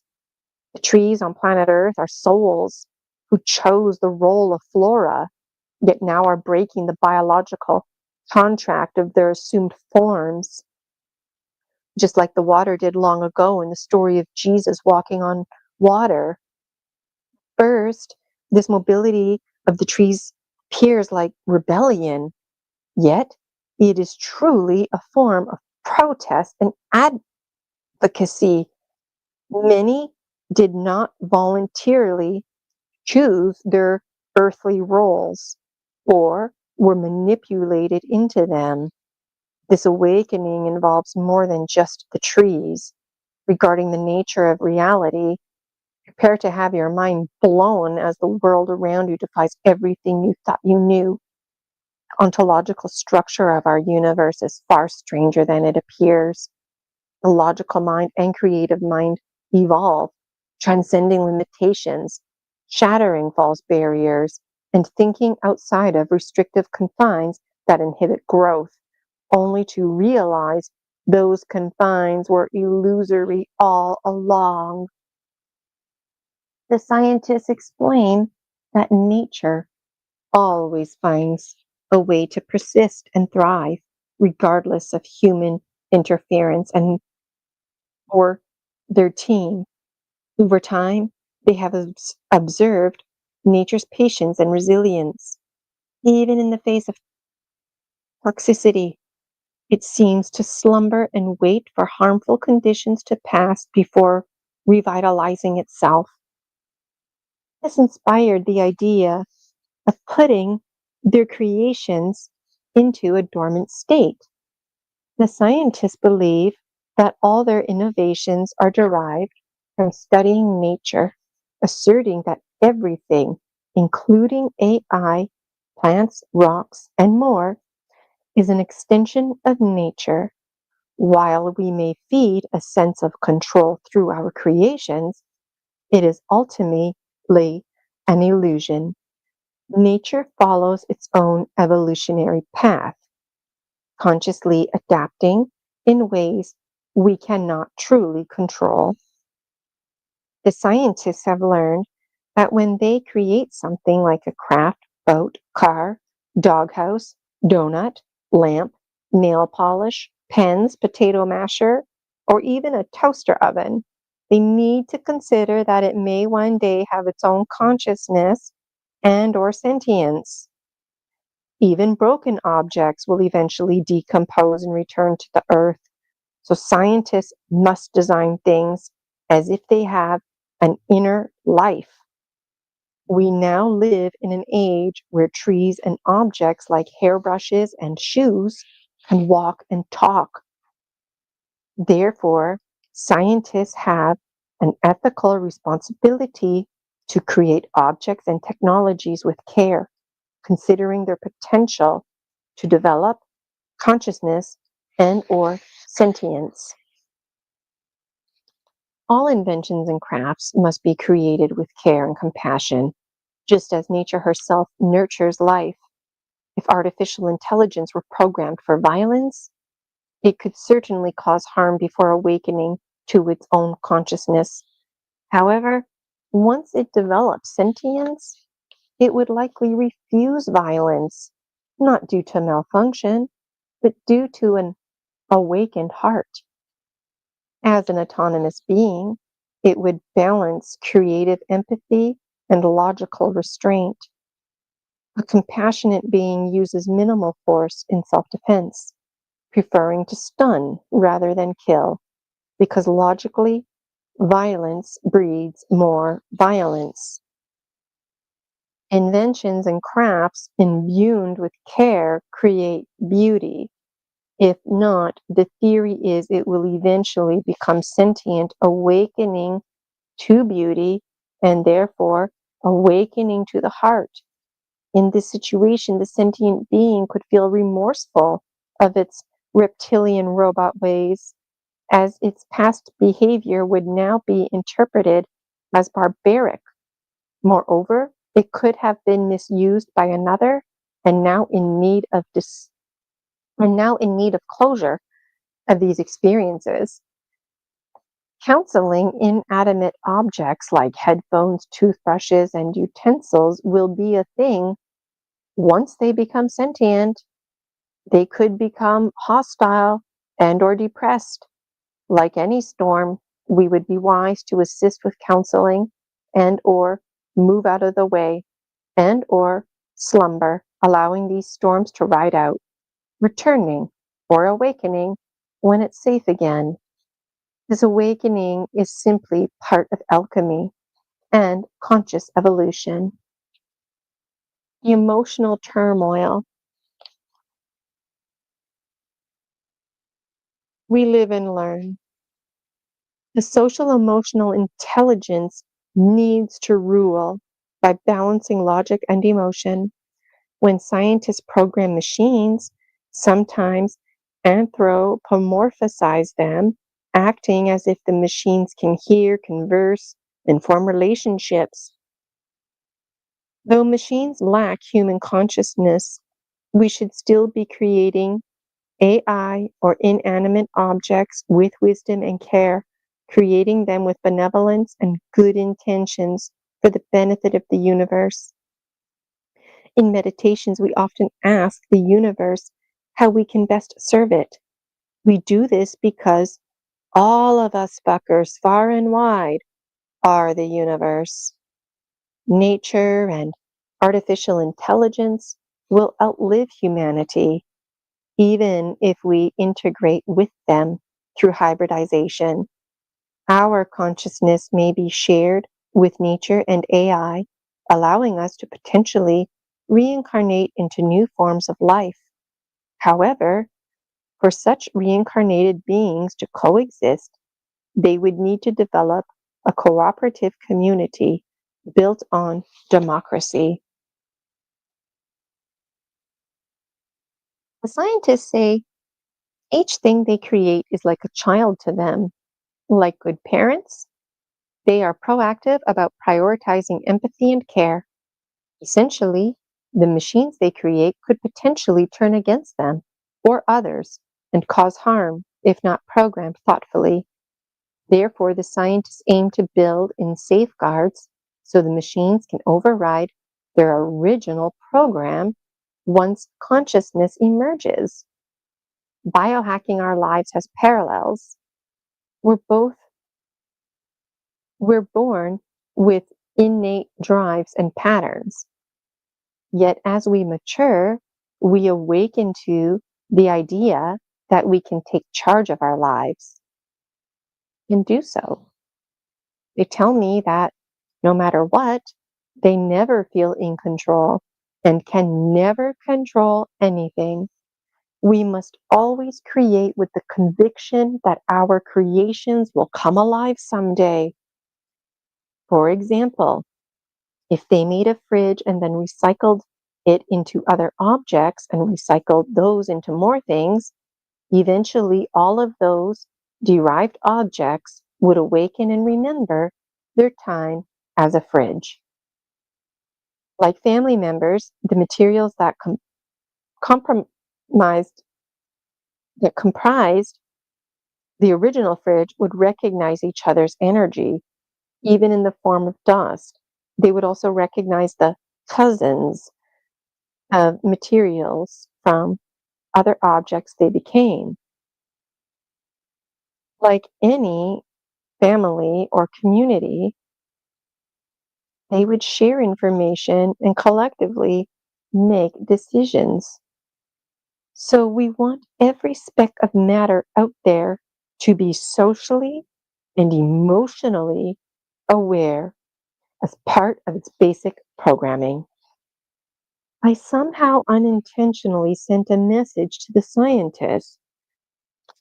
I sent them an image as if our minds were connected like a shared dream. In this dream, I envisioned a tranquil, moonless planet with endless beaches, stunning mountain vistas, and breathtaking sunrises and sunsets. Though alone on this idyllic world, I felt an immense presence surrounding me.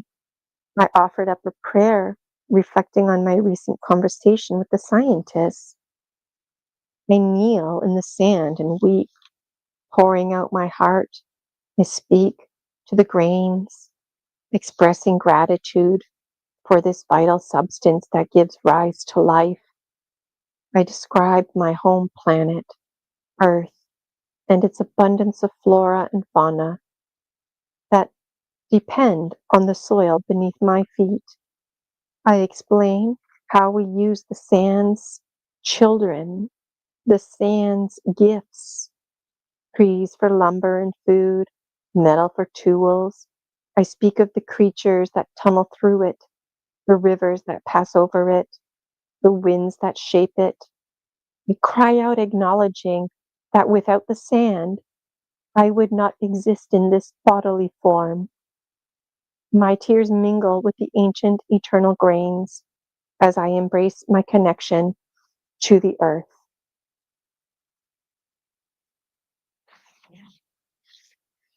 The sand speaks to me with a knowing. It's as if I'm downloading information and gaining instant understanding while simultaneously including my science colleagues to view. In an instant, I know this place will become the pine tree forest. Just like that, the sand shapes itself into an elaborate sandcastle, and then suddenly the sand transforms into a dense, colorful pine tree forest all around me. I can hear birds, I see rabbit tracks, and a chipmunk scurries by. As quickly as it formed, the forest gently falls back down, returning to its original sand state, and it's quiet again. This sand on this planet I created long ago, in ancient times. You see, everything exists in the present moment, so the ancient past is unfolding right now within this instant. I cry uncontrollably because I'm overwhelmed by this profound revelation. It's deeply moving and meaningful to me. I'm at the top of page 103. The scientist and I have conversations about the brief vision my mind just revealed. I'm told I'm awakening, as are the scientists and everyone else composed of the elements. Much of what they say eludes me.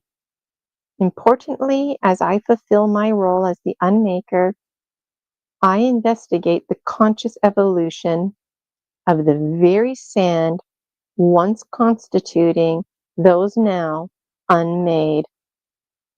The scientist studies the sand. I'm highly sensitive about my role, which the scientists know and appreciate about me. We've learned that no matter what, we never have control. The elements do. As shown in the video, nature can literally take shape and reshape itself on its own accord. It will assist or not by its own free will and choosing. Roses bloom at my feet all the time due to my connection with nature, as I am a goddess. Whether I see roses or not, they bloom by nature's own free will and choice. It will form and reform as required and desired by itself. This makes me think about those walking trees breaking their contracts here on planet Earth. I don't remember earning great respect from the Gnome King long ago, but I'm told I did. Legend tells me as a dragon protecting nature, my presence deterred anyone from harming the environment, even if it was a barren sandy beach, or that was akin to wounding hope itself, something I guarded fiercely because hope represented the heart. Back then, the Gnome King was nature not yet embodied. I slipped into a deep slumber that lasted so long that nature presumed me dead. In time, the Gnome King and humankind emerged. My legend lived on in whispered myths. Finding me became a fanciful quest, like chasing a rainbow's pot of gold. Gnome King and other elementals, the Gnome King and other elemental beings of nature knew my location immediately and intimately, for I am omnipresent. As Mother Earth, I nurture all life that originates here, human or otherwise, though not the birth mother to all. I mother every child of this planet, whether through foster care, adoption, or step parenting. My children's physical forms, be they people, plants, or rivers, arise through the community of elementals that comprise their bodies. Mental illness is like an infection that has made some elementals toxic, poisoning conscious evolution. Rest assured, it's being investigated. The sand especially supports me by giving a planet to host the pine tree forest, where the sand, unmade, can heal along with their souls. The pine tree forest is a healing place that will become a research center to study the transformation of the unmade along with conscious evolution, the biology of belief, and this business contracts, to name a few. And I'm at the top of page 106.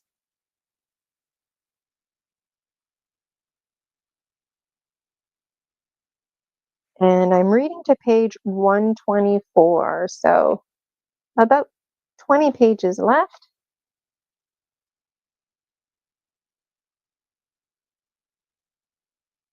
Top of 106, yeah. The scientists tell me that no one can find the pine tree forest. The Gnome King has made the sand the gatekeepers. Yes, the sand are the gatekeepers protecting the pine tree forest by forming and unforming it as necessary rather than violently destroying anything trying to harm it. The scientists are wondering how it formed and unformed, and moreover, where it all goes. But then they laugh, reminding themselves everything is an illusion. There are many layers within layers to weave through to hide, with portholes to pop into. The best place to hide is in plain sight. Pine tree forest itself is a porthole. It's collecting as much love and light as it possibly can, because this is what helps transmute the unmade. Elementals work together as the great winds circulate around this planet, creating a current for self-regulation and alchemy. Moreover, if one gets too close, rather than kill them, nature invites them right inside.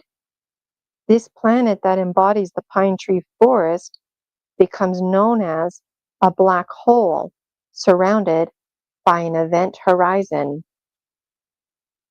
Though the pine tree forest is healing, its event horizon makes it hazardous. Manus reminds me that oxymorons are at hand, meaning gifts are both beneficial and burdensome, which is the case of the pine tree forest. That's duality for you. The winds create currents like waterfalls that pull in those who venture too close. Lightning storms mingle within these currents, forming a dangerous barrier. Invited guests are those brought here, safely arrive through the heart chakra. Yet any who unintentionally enter via the horizon are only stunned before being assisted to depart or remain if they choose. Well-meaning trespassers face the same fate upon crossing. However, those with ill intent are promptly destroyed when they attempt to breach the horizon.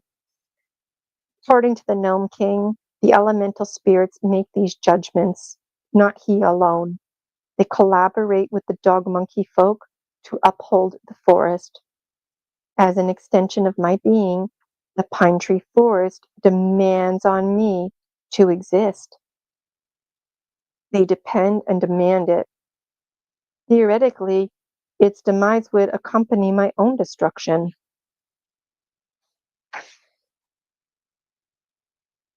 Other issue with the pine tree forest is that this black hole is tucked away in the Milky Galaxy, the Milky Way galaxy, posing a threat to the entire solar system and planet Earth.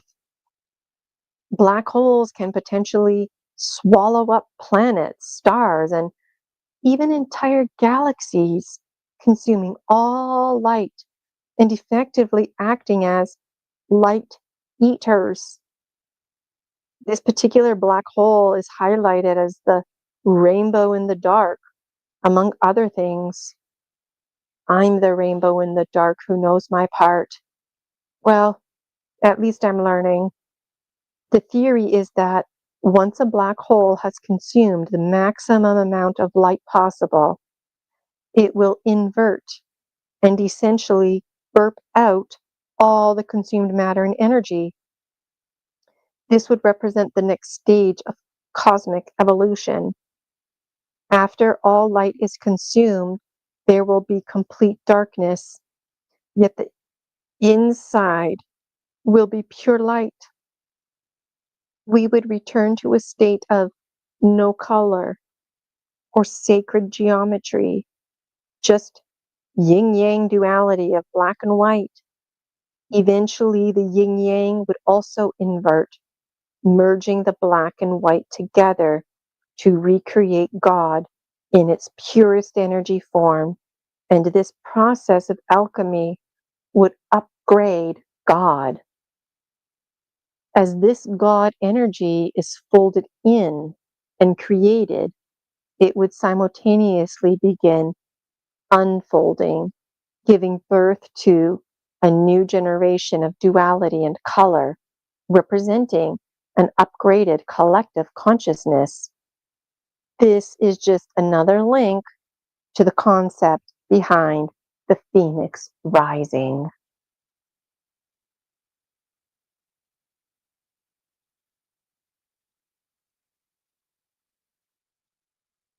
The elementals hold back, allowing humans to feel in control, though they wait patiently for our demise. The Gnome King claims the elementals taught us love, and fortunately, the scientists I work with create from love, and the elementals recognize this energy. Back when we thought we were going to release nuclear weapons and it didn't work, that's because nature intervened. Even though a machine was created and programmed, the very elements used to construct the machine will determine whether it functions properly or malfunctions, assuming it's awakening. This awakening is just beginning. So if you were wondering about the delay, be patient. Nature operates indifferently. For instance, a tornado does not distinguish between a field or a city full of children. However, the spirits embodying the elemental forces of nature are awakening and advocating that tornadoes are dangerous and should be respected. This planet was not intended for human habitation because of threats like tornadoes. The full disclosure is that no one is originally from Earth. We were all placed here and or were a reflection. just like one wearing a watch with the sun shining on it. When the wrist moves, it moves the watch, which moves the light.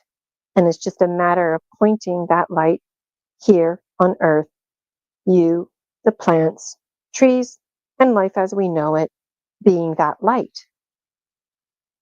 Each of us like puppets, except we're more like flashlights, projecting lights. And the puppeteer is our higher self, the sentient puppets we are. We're biohacking. This is where the expression in movies come from. Beam me up, or anywhere. Beam, as in a literal beam of light, like an invisible string. It's as if we're fish on a line and we can be reeled in anytime. It seems we can't break free from this source, this beam, this line, this God source energy. So when we biohack our lives, it's as if the fish is the one pulling in the one fishing, the puppet pulling in the puppeteer, the lower self pulling in the higher self. It's us pulling in God. Is this what we know of as a quantum leap? Once we reel in God, for example, do we toss God away using the fishing rod to search out a new source? I feel exhausted from my brain fog, and this information exhausts me even more. The main point is that if we can steer a craft, then theoretically, we could steer larger cosmic objects like planets or black holes. This concept can be interpreted literally, allegorically, or metaphorically. Moreover, if we can create allies, we can, in theory, ask someone, like a black hole, to steer clear of us, and we could perhaps grow a light garden to feed it. With a greater focus in each present moment, we may gain the ability to steer the universe itself. Drawing a parallel, black holes can be seen as part of an alchemical cosmic food web, representing both the beginning and end of a cyclical alchemical process as described in the concept of burping black hole. I wonder in this moment if planets, including ours, are like appetizers for the black hole, or like a food trail. So the black hole is preoccupied consuming us and or following the trail so it doesn't eat something else. Perhaps this is why our orbiting system needs to orbit. So the black hole essentially keeps in circles like a dog chasing its tail. Can we toss a treat into the opposition's area so the black hole will go there? Perhaps the Great Galactic Navy isn't the guns type because it's the black hole type. Is the Great Galactic Navy even really great? If not the guns type, then what type I keep coming back to? Perhaps this is the Great Galactic self-destruct Navy, as according to the scientists, everything they create slumbers or self-destructs. Black holes eat light. So in theory, they eat souls because we're luminous beings. So inside black holes, is heaven inside there, inside of a black hole? There is just too much to consider. And I enjoy falling down these philosophical rabbit holes. What I enjoy most is all the other little stories that arise throughout our discussion, despite how exhausting these discussions can be. In essence, by mindfully directing small things in the present moment, we may be able to steer larger systems, even the universe itself. Symbolic cosmic objects like black holes represent this idea of guiding the universe through cycles of creation and destruction. I'm feeling tired and overwhelmed by all of this information. Those of us on a time schedule need to remind our timeless colleagues that we require breaks, meals, and water. Let's take a break now and resume our conversation about crafts afterwards. The time fuckers like me agree to keep going and not take a break. We'll keep going a little longer and then call it a day.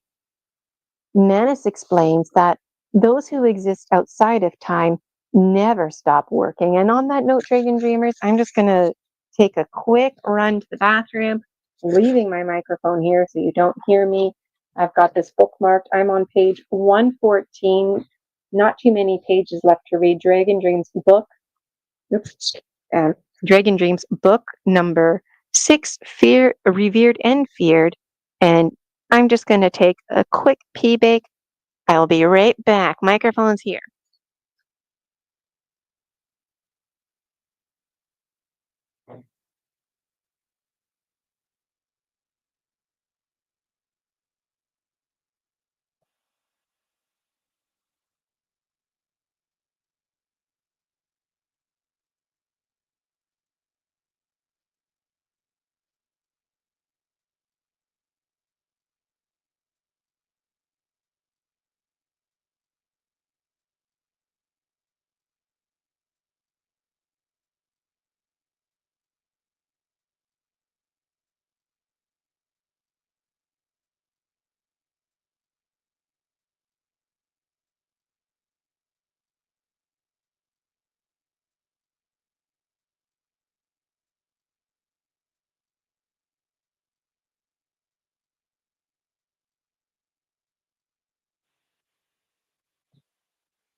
All right. Whew. I was nice and cozied in here.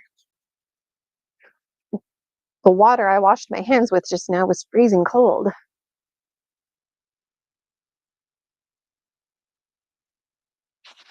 All right. So there's about, I don't know, 10 pages or so left, something like that. I'm not keeping track.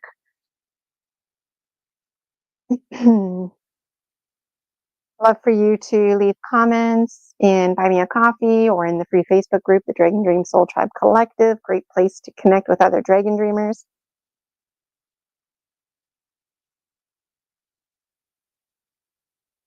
All right, I'm at the top of page 114. Manis explains that those who exist outside of time never stop working, yet can simultaneously work and vacation, connected as they are to the greater collective subconscious. Meanwhile, we who live within time are tethered to the conscious mind. Both Manis and I retain fragments of memory from past lives spent unbound by time. Thus, even in our current temporal forms, timeless ones recognize us. It's both fascinating and frustrating for the timeless ones to communicate with us as we flip-flop forms, times, and general planes of existence. The scientists inquire about emergency procedures and crash landings. I clarify that explorers who morph into spaceship crafts must remain embodied within their vessel, or else risk capture or deteriorating health if separated. Thus, the fate of any seized or destroyed ship would be shared by those merged with it. Occupants concealing themselves in a vessel could blend into the surrounding walls, furnishings, or even the dreams of compatible beings. They could even merge with their outer environment if the energy is compatible. The scientists and I have engaging conversations exploring imaginative ideas. I often use simple analogies to clarify complex concepts. For example, I suggested we could each transform into vehicles and combine with others. That way, if the combined vehicles crash, they could safely separate back into individual vehicles. Depending on damage, an injured spacecraft could merge with a healthy one, allowing the healthy craft to bring the injured home. It's also possible for severely damaged spacecraft to combine functioning parts into a single vessel that returns home, abandoning damaged components like organ transplants. The abandoned pieces may stay intact, disintegrate, or eventually transform into light and water, finding their way back. Since we are all intimately connected, no matter how physically separate we may seem, it's also possible for a healthy craft to repair damaged craft without returning home at all.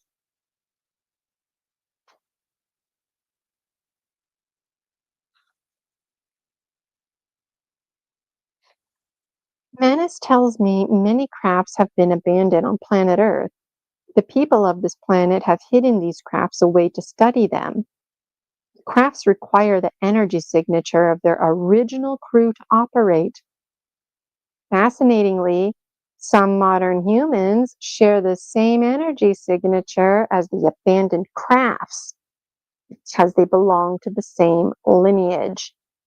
Recovering this lineage is more important to the Great Galactic Navy than recovering the physical crafts. They feel both curious and anxious about humans experimenting with abandoned crafts. This is why members of the Great Galactic Navy have integrated themselves into human workspaces. While integrated, they are shocked at how humans have modified and upgraded the leftover crafts, and moreover, at the new crafts humans have created modeled on the abandoned ones. This causes discomfort, yet also provides hope. Humans need not be limited by what was left behind. They can take those ideas and make them their own and make new crafts. Nana says there is much debate behind the scenes about extraterrestrials avoiding Earth.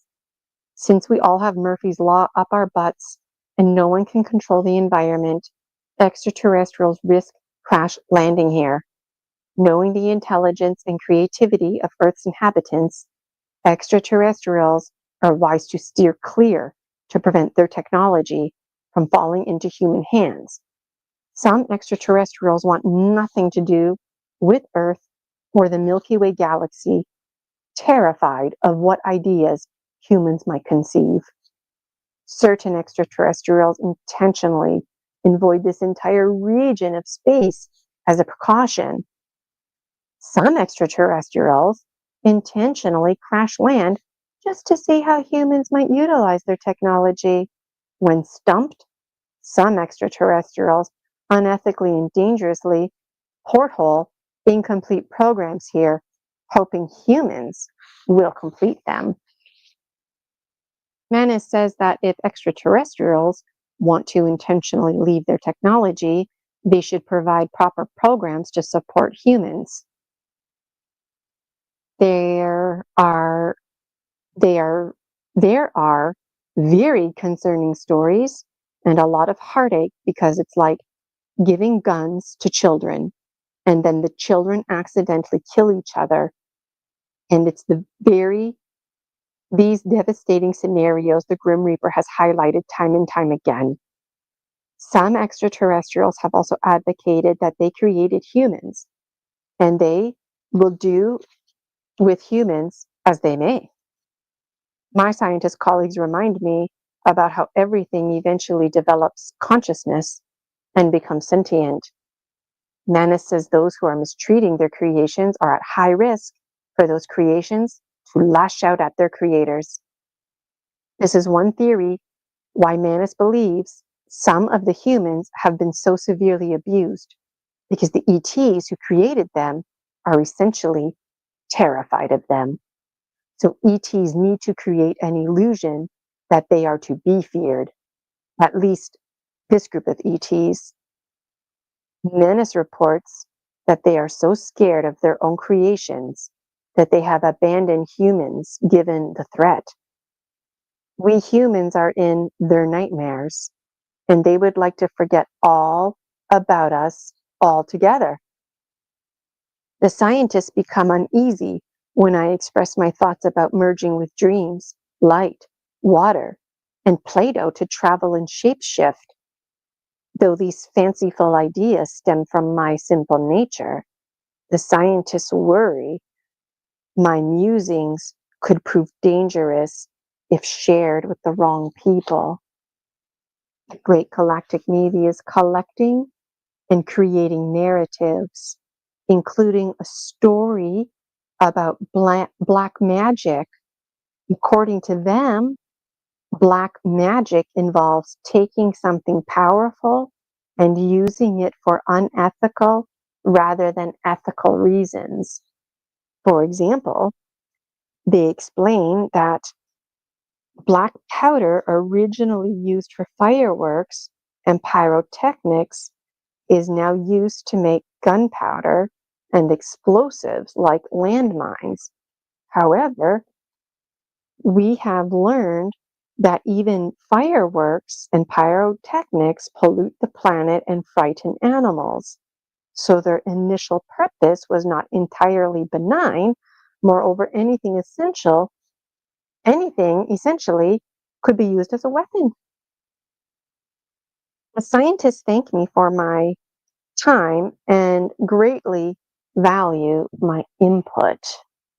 And I just want to check in quickly on YouTube to make sure that this is still going live.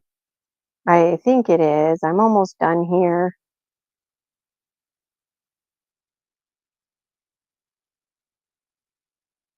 Okay, it's still live. Great. There's a little bit of a delay.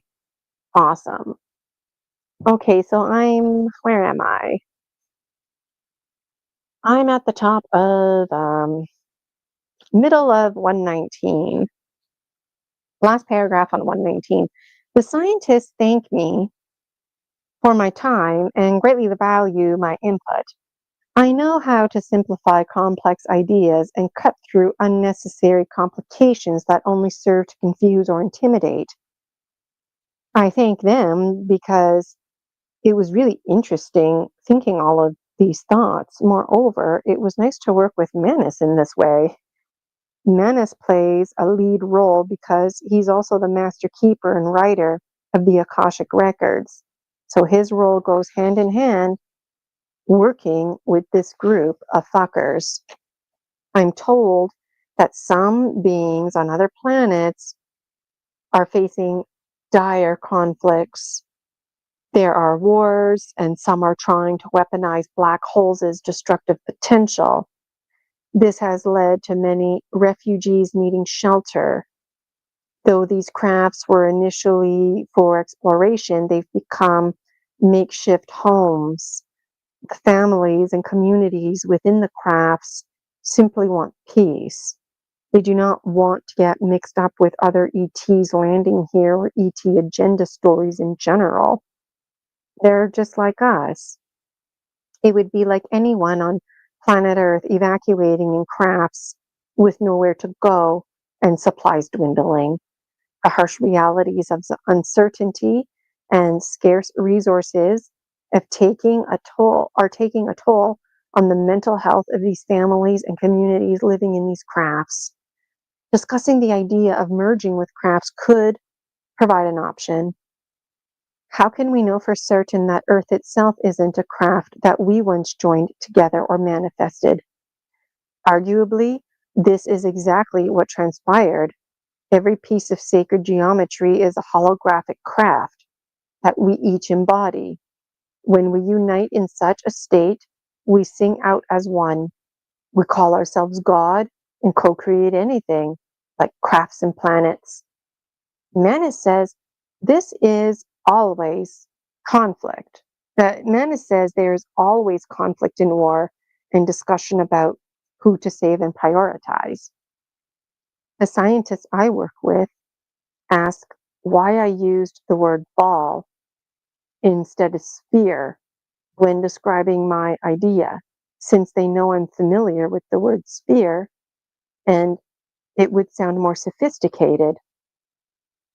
I explained that ball is a simple familiar term that reminds me of physical balls like basketballs and tennis balls, which inspired my thinking when picturing the concept. We don't call a basketball or tennis ball a basket sphere or tennis sphere. I hadn't considered my word choice until now, but explained that ball is not only more familiar, but also easier to say developmentally than sphere. Moreover, ball makes me think of bouncing, where sphere does not. If I didn't know the word ball or have those ball images, I might not have conceptualized the idea at all. This thinking is rooted in my child development of learning about 2D and 3D objects, and it was through the art of play that I made connections.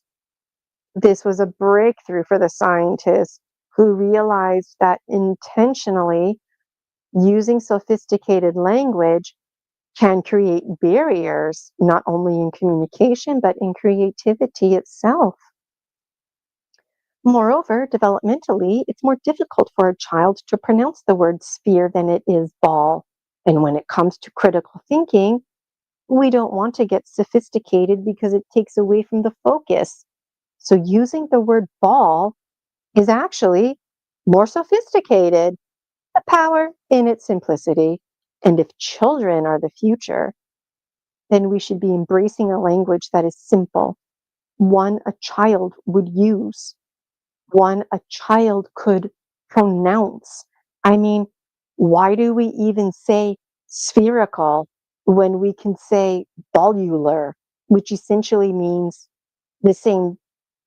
It's the same thing, and it essentially brings us right back to the basics of cellular, volular, cellular. Ah, yes, you see, the scientists tell me I've made a connection. As part of our abused backgrounds, we were made to feel stupid, but it was only to move us away from simple thinking, which is advanced thinking, which is intimidating thinking to those who are power hungry. Yes, and in truth, a child's language is mostly nonverbal. The nonverbal, a powerful thing. Hence, the power of images, body language, and tones, and thus the power of imagination, observation, and harmony. It would be wise to use simple language, as in use the arts. Language, I'm learning, is not an art. Language is a form of abuse. The real art is in the nonverbal language, like dance and music. Language arts can be thought of as an art in the sense of poetry or seers. Harnessing the arts through language is the art, not the language itself, meaning it's like cooking is the art, yet we've been convinced that food is the art. At least I think. It's a lot to take in, as always. Although English is considered the language of business, we all share an emotional literacy that transcends language barriers. While a common tongue can be useful, emotional intelligence fosters intimate connections that prioritize understanding over transactions. Scientists are not focused on business models, but social emotional learning and creative, thriving communities. Through their research, they increasingly recognize playfulness with language as vital to creativity and innovation. When I think about the English language, it really is a business language, the objective, no feelings language, really. So, in truth, it is perhaps an abusive language initially imposed on us. And the final page, page 124. Over the years, I have shared photos and videos with my science colleagues. Over the years, I have shared photos and videos with my science colleagues, showing my students and I engaging in poetry, songs, and oral language activities. My colleagues thoroughly enjoyed seeing this joyful learning and remark that they feel as if they were right there with me, observing my teaching. Manus comments that Many were there with me, like him. By fulfilling my role as an educator, I enabled my science colleagues to conduct extensive research. Manus tells me many of my students work for the Great Galactic Navy and that they are quite the stunning fuckers. Some of my scientist colleagues grin because they are these students. There are more, lots more too, with various roles. It's just another reason why they delight in working with me so much. Tables have a way of turning, and it's their turn to take me under their wing. I hope you enjoyed Dragon Dreams, part of book 4, Revered and Feared. You can get your copy on Amazon. And those of you who are just tuning in, no hair or makeup from me. I just woke up this morning and I felt excited about story species, story medicine. And then I thought, you know what? I can't sleep. I keep thinking about this story. I feel like somebody hit me here. Somebody out there needed to read it. If that was you, let me know how this story resonates with you. I'd love to hear all about it on my Buy Me a Coffee. I would love for you to join the free Facebook group, the Dragon Dream Soul Tribe Collective. I'd love for you to post anything, even if it doesn't make sense, any thinking that was inspired by any of my books or content for that matter. And I hope you enjoyed my story today. Lots of thinking and solutions and this business of programmable Play-Doh, these metaphors, children of clay, how life combobulates and discombobulates. I find it very fascinating. So,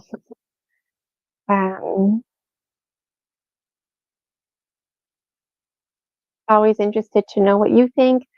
In the description, there's links for you to join my Buy Me a Coffee. I post in there almost every day. And if you subscribe to Buy Me a Coffee, or if you join one of my memberships, then there's some bonuses that are included. One of them, one of my favorite things to do, and that's provide mini gemstone readings. The Dragon Dreams Oracle, just on a side note, today was supposed to be day 1 where I investigate publishing them. They're complete. It's just a matter of marketing them. And I'd also like to create an app, but I feel like I might delay that for tomorrow. Looks like it's going to be a sunny, beautiful day. Next week on Story Species, Story Medicine, it's going to be the last show of 2025, and we're going to have returning guest Michael Kopf coming back with us. I think he just published another book or is on the bridge of publishing another one. So there's always lots to look forward to. And I'm really looking forward to fundraising so that I got another suitcase here. I'll show you. It's just there. See that purple suitcase? It's full of my dream journals that I have yet to publish. And the downloads keep coming. And I would like to, with your support, if you will financially support me, then I can continue to run my spiritual biz and be there for clientele, helping to do all the things I'm passionate about, while simultaneously having the time off to finish publishing those books, which I strongly feel folks out there need to hear the stories, while simultaneously, there's a lot of simultaneously going on, while simultaneously transforming the Dragon Dreams book series into a book series, because I strongly believe all of us are part of the Dragon Dreams book series. You're the Dragon Dreams book series. I'm the Dragon Dream book series. Each of us oracles in these very pages. So it's very, it's with a lot of passion that I ask for your support. And I also would like to have, there's always things to look forward to, a story species, story medicine conference. I mean, I like to be ambitious. Right now, I'm just getting ideas out there. If you're interested in collaborating with me, let me know, because I'll be setting a date to meet the end of January, beginning of February. If anybody's interested in actually helping me lift all this off the ground. So helping me transform the book series into a movie series, and also getting the conference started for story species, story medicine. It's going to be an iconic, fucking phenomenal conference. And my intention is to have multiple throughout the year so that everybody can just continuously, it's like a professional development and personal development where we just constantly get together. And, I'm really excited about it. So, things like targeting, I take very seriously. And those of you who have been following me, I have a strong belief that any bullshit going on in my life, that it's me targeting me. This is part of me being 100% responsible, accountable, even if I can't explain it, even if I can't make sense of it.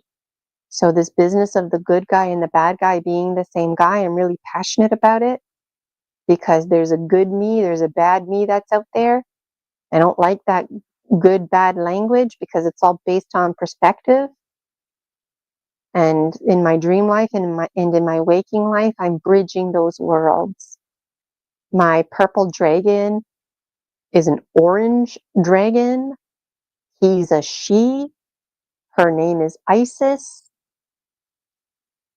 More and more information is coming to me.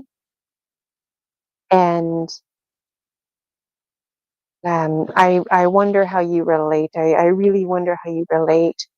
And I look forward to, honestly, I don't look forward to, I look forward to answering your questions in terms of clarification, like who's Manus, who's Amanda, and which one is Polaris, and that kind of stuff. But really, I'm interested in you, Dragon Dreamers, filling in the gaps. I don't have a science background. I don't know what the fuck I'm talking about. And I like it like that. I like it like that. I really do.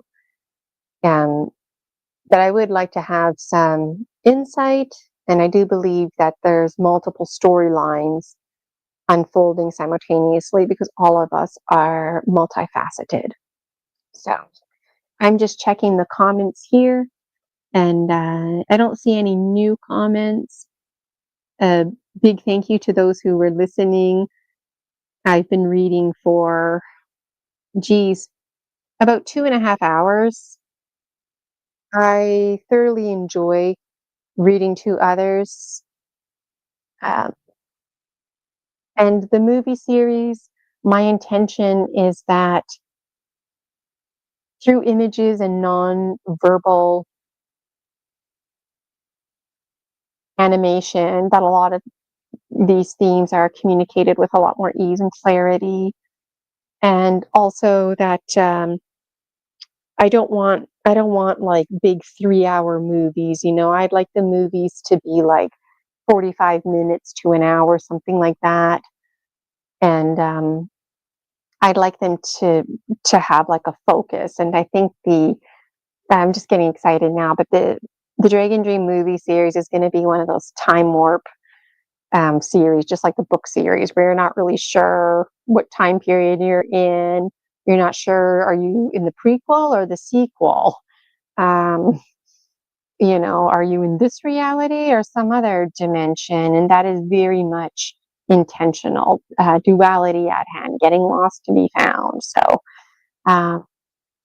okay, Dragon Dreamers, thank you so much. I gotta go. I see folks viewing here, but I gotta get going. It's been almost 3 hours, and I hope if you feel that something is preventing you to keep pushing keep pushing through. Even if you feel scared, keep pushing through scared. If you feel sick and nauseous, keep pushing through sick and nauseous, because I'm telling you, like, just before you smash that fucking program that keeps you in a state of stagnation, that's when all the second guessing is going to come, all the doubting.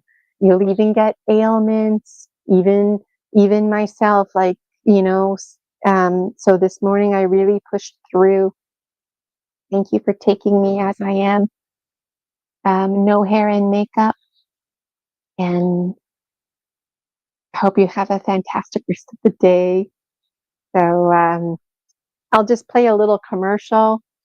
How you can book me and find me, little recap, those of you who might be new to me, and then the video will come to an end. So just very quickly as well,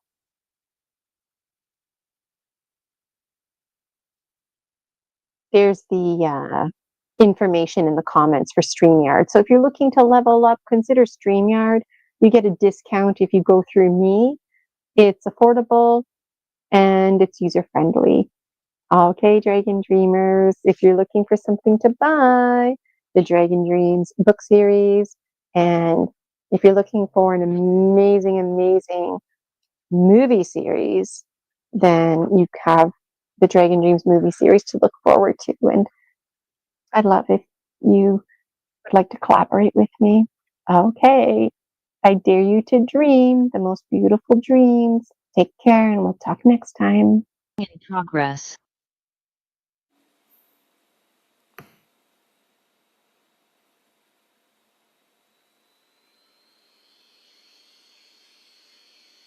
Hey Dragon Dreamers, Gina Virginia Casella here, your Dragon Star sibling and the one behind the Dragon Dreams Soul Tribe Collective.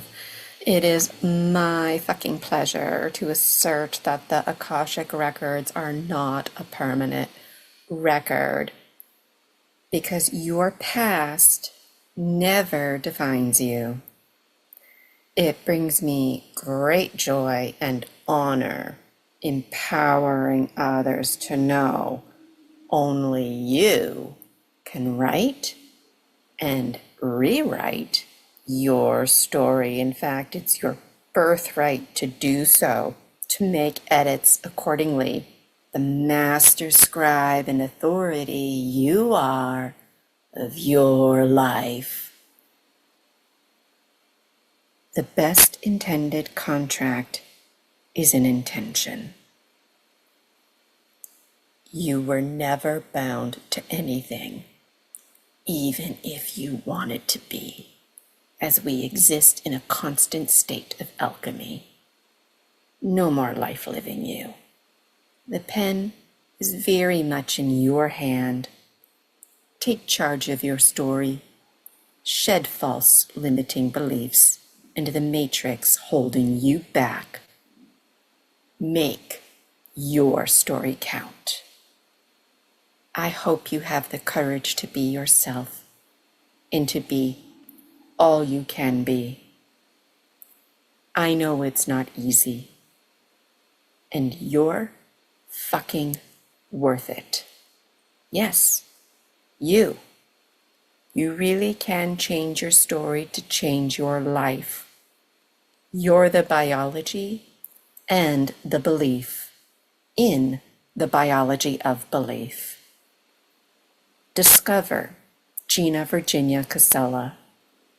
I would love for you to join the free Facebook group, the Dragon Dream Soul Tribe Collective, and I would absolutely adore if you registered for one of my memberships.